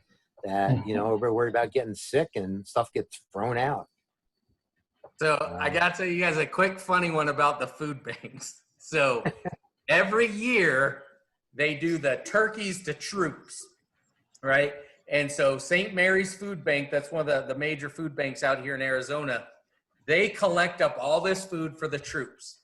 And then it gets delivered to the different armories spread out around the state. And then we notify the veterans, the vet sets, the vet hospital, and what any entity that we can get a hold of with veterans, and we give them the food. Well, the first year they did it, they donated way too much food to the Prescott Armory. And I'm out on the street corner waving civilians in, come get this food, right? I had produce that was gonna go bad, right? Well, my kids were really young at the time, and their school was doing a food drive for Thanksgiving. So it got to the point where I couldn't get rid of any more of this food, loaded up one of my big Army trucks, drove it to school. My kids' class was just like, the Army's here. And we donated all this food to the school. Guess who the school was giving the food to? To the Army. Just made a big circle around my state. My kids' class won some pizza award or something for raising the most money, or the most food, rather. Oh man, sounds like Phil Silvers. Great. Sounds like fruitcake. Sounds like fruitcake. But the bottom line is, just be wary when you're donating. Ask questions. Yeah. Where's it really going? Yeah. I guess we kind of got off the topic of wood turning here, but it was related. A little bit. Related pen turning. I can get you back on if you'd like. There you go. Let's do it, Doug. Okay. My dad got a new lathe. He got a Laguna, the 1524, whatever it is, and wanted me to come down and take a look at it. So I did, and everything was looking good. He said, well, you need to take it for a test drive. So, of course, I agreed to that. Started looking for a piece of wood, and I found a piece of firewood right outside his shop door, and ended up making that.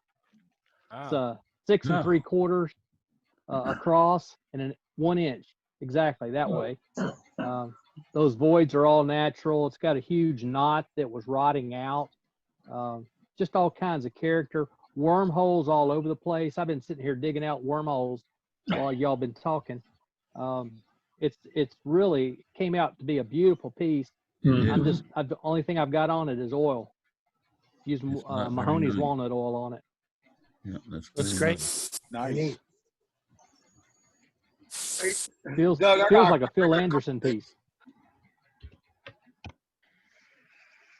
Beautiful work, Doug. Thank you. Thank you. Doug? Yes. Hey, I got it's not a pen, but like I just fooled around with like a bunch of odds and ends stuff. I was actually just talking to Kate about it.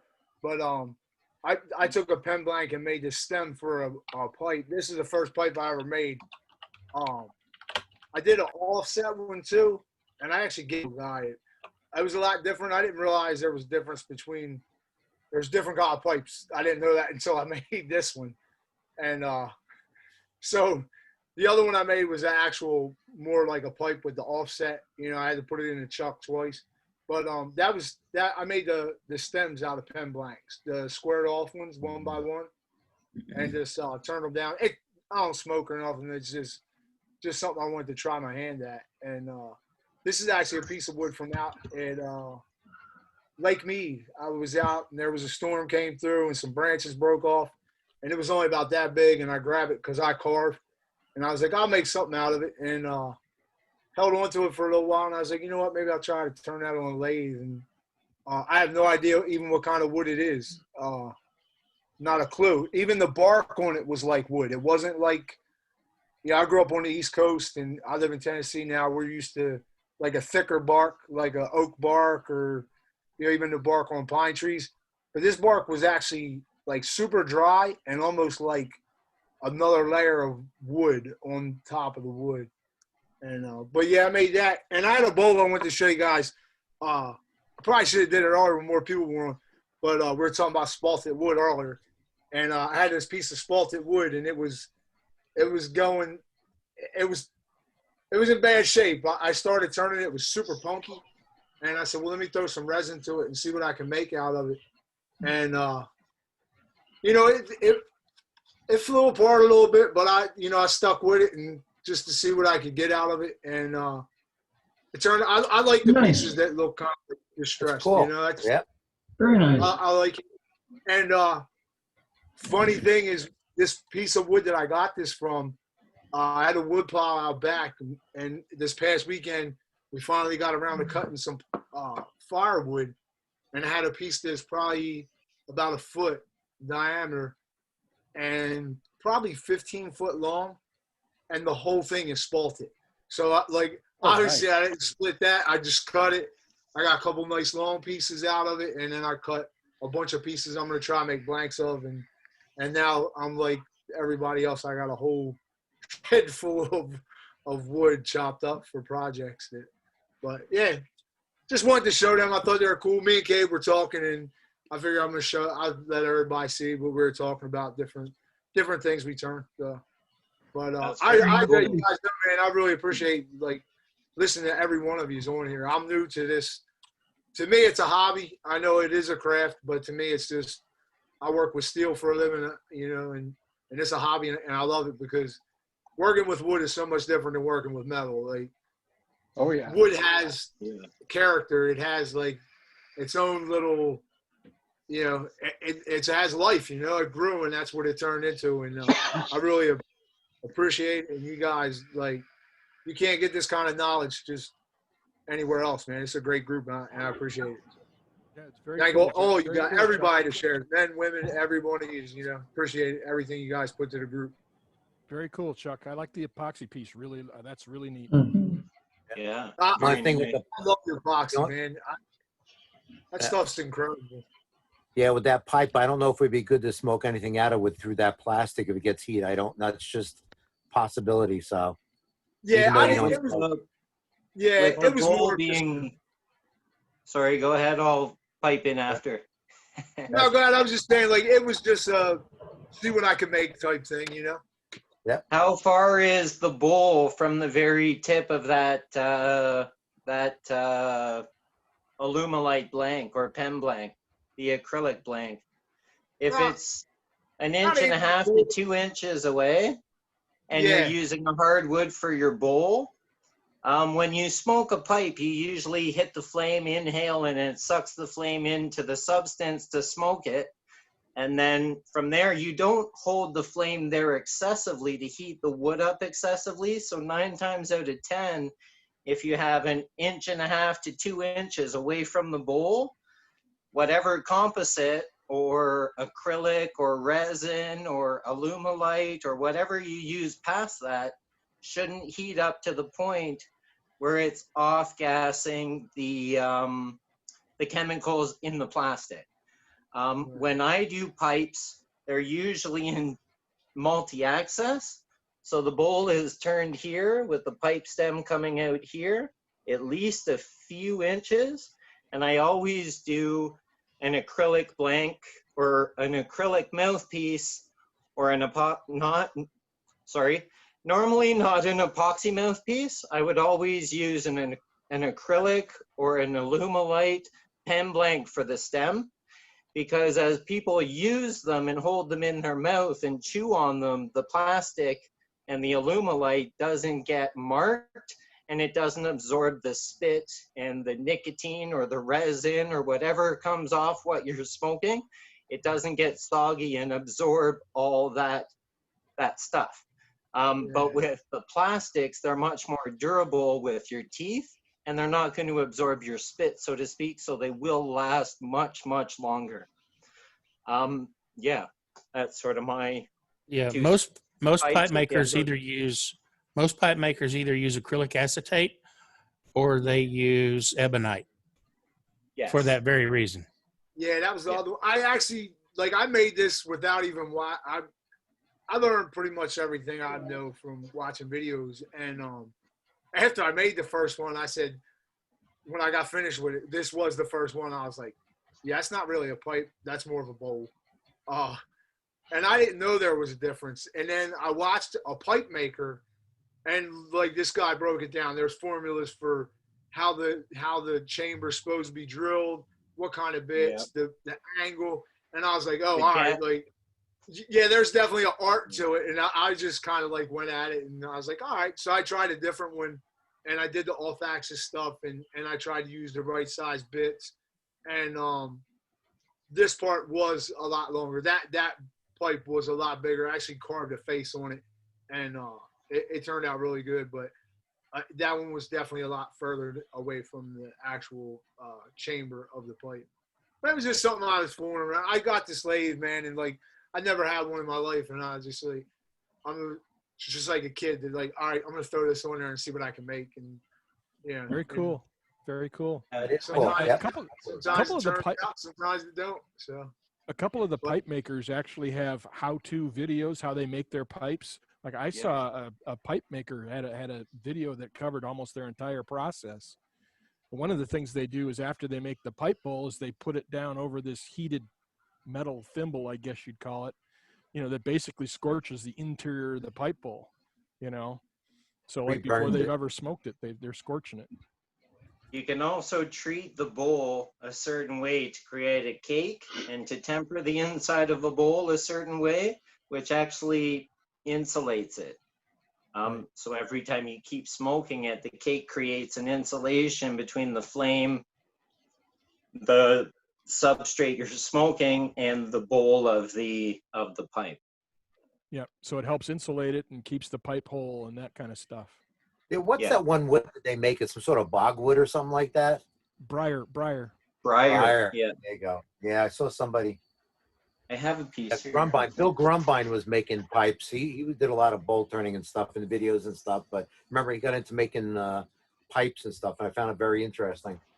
Yeah, I made a couple myself. I made somebody wanted one of those Gandalf pipes from the Lord of the Rings movie, so I made one of those things with a big long stem on it. And I made I had a friend of mine, Native American. I had some soapstone, so I made some Native American style soapstone pipes too. Soapstone is soft enough that you can turn it on and drill it on the lathe, so that was fun too. So they work well, for pipes. Here's a couple pieces of briarwood I have lying around. Oh yeah, they're all actually pipe blanks. That's ready to go. So you don't want that, Cade. Feel free to send it to me, brother. No problem. I got a few of them, but I have ideas for them. So they're going to be sort of an off-center pipe with your bowl here. Stem comes up with a separate color contrasting bowl, and then the acrylic or the substrate mouthpiece, so it doesn't absorb your spit and whatnot. But yeah, if you want to just make the bowl, I think you could buy the stems, can't you? You can buy them already made and already steam bent for you. It's a lot easier to do. And it's a lot less expensive than making them, because you will put a lot more time into learning how to make them efficiently. And really, you could order a bag of 30 from somewhere, probably offshore, for almost next to nothing. All right.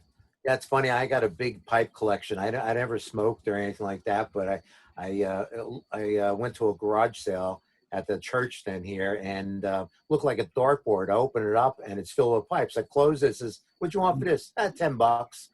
And there was meerschaum pipes in there. There's these big bull heads with horns and stuff, and like really cool stuff. And they didn't stink like tobacco, so they were really old. So that was cool too.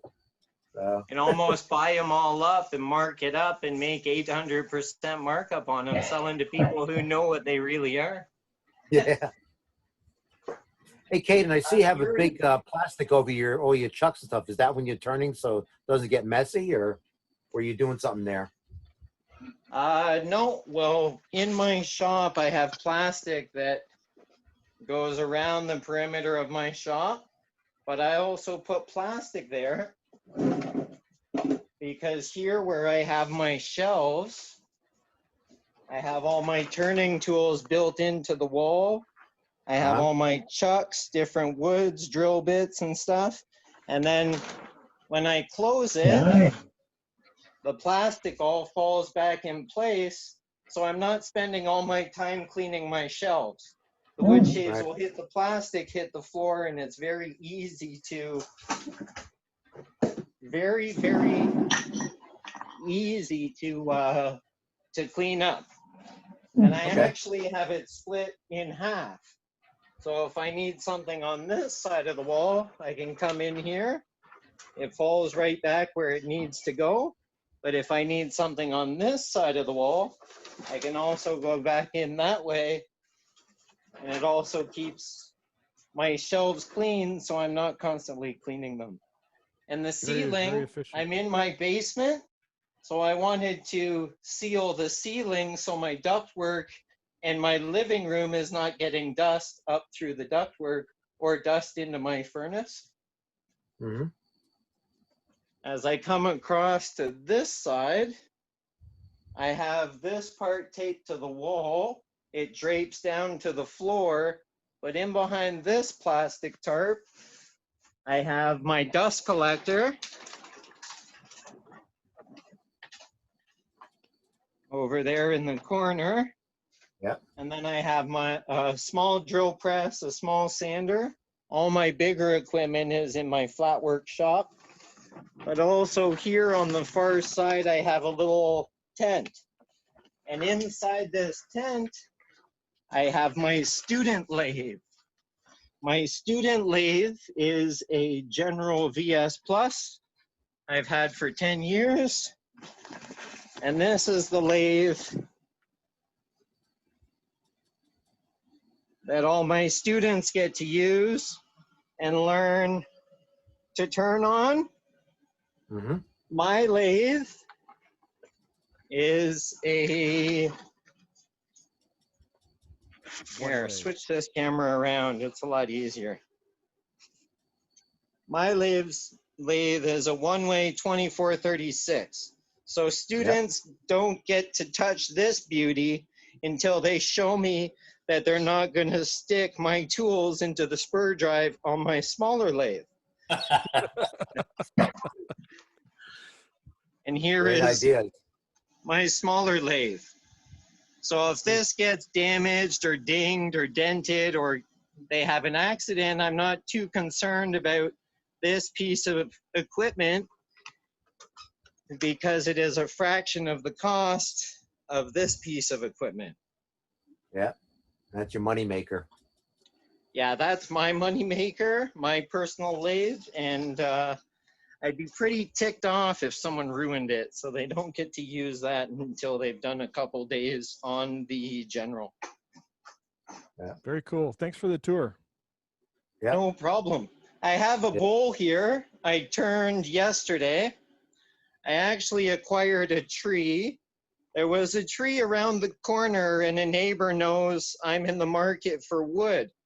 And also, if they don't want to pay an arborist, I've taken the same arborist course, and I will take that tree down, dispose of the wood for free.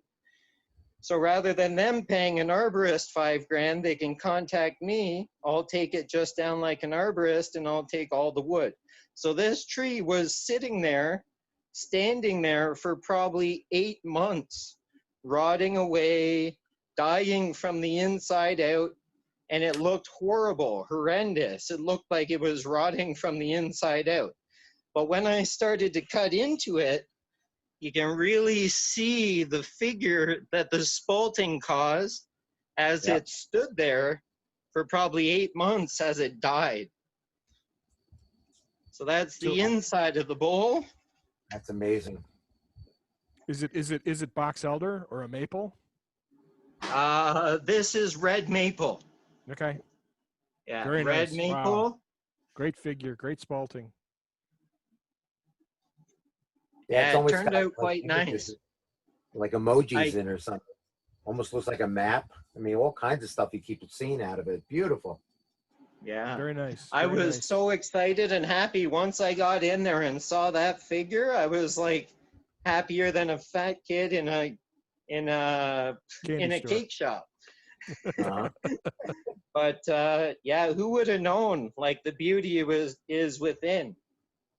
So I still have probably about 6 or 8 more pieces like that I'll get live edge bowls out of. And then I have another 8 pieces that I cut into box blanks, and I'll get probably 12 boxes out of that.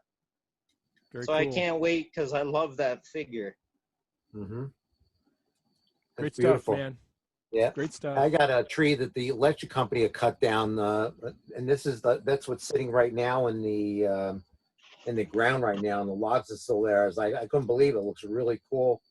Wow. Oh, cool. Yeah. Looks pretty neat.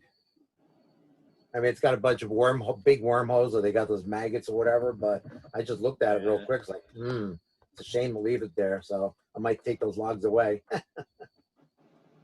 Good looking stuff. Hey, y'all, I got to get going. I didn't set this meeting up, so when I log off, it's not going to mess anything up. Thanks, Paul. Good night, Doug. I got to get going too. I'll catch you guys later. Take care, Doug. Get it good. Let's all keep Eddie in our prayers. Hopefully he lets us know tomorrow, the next day, how he's doing. But great catching up with y'all again, and look forward to seeing you next Wednesday. Thanks. Yeah. All right. All right, guys. All I'm right, going to guys. jet too. See y'all next week. All right, adios. Thanks, Take care, everybody. Doug. Thanks, Take care, Paul, for Doug. doing that again. Thanks, Doug. See you all around. Yeah, see you. So what time is it in Australia? It's 1:30 p.m. on the next day. 1:30 p.m. on the 8th. Oh. So you're in our future. Yeah, Yeah, you're just living in the past. we're time traveling. All right. Well, good night, everybody. Good night, Kate. Thanks for. Cheers, Jeff. Take care, Jeffrey. Take care. Good night, all.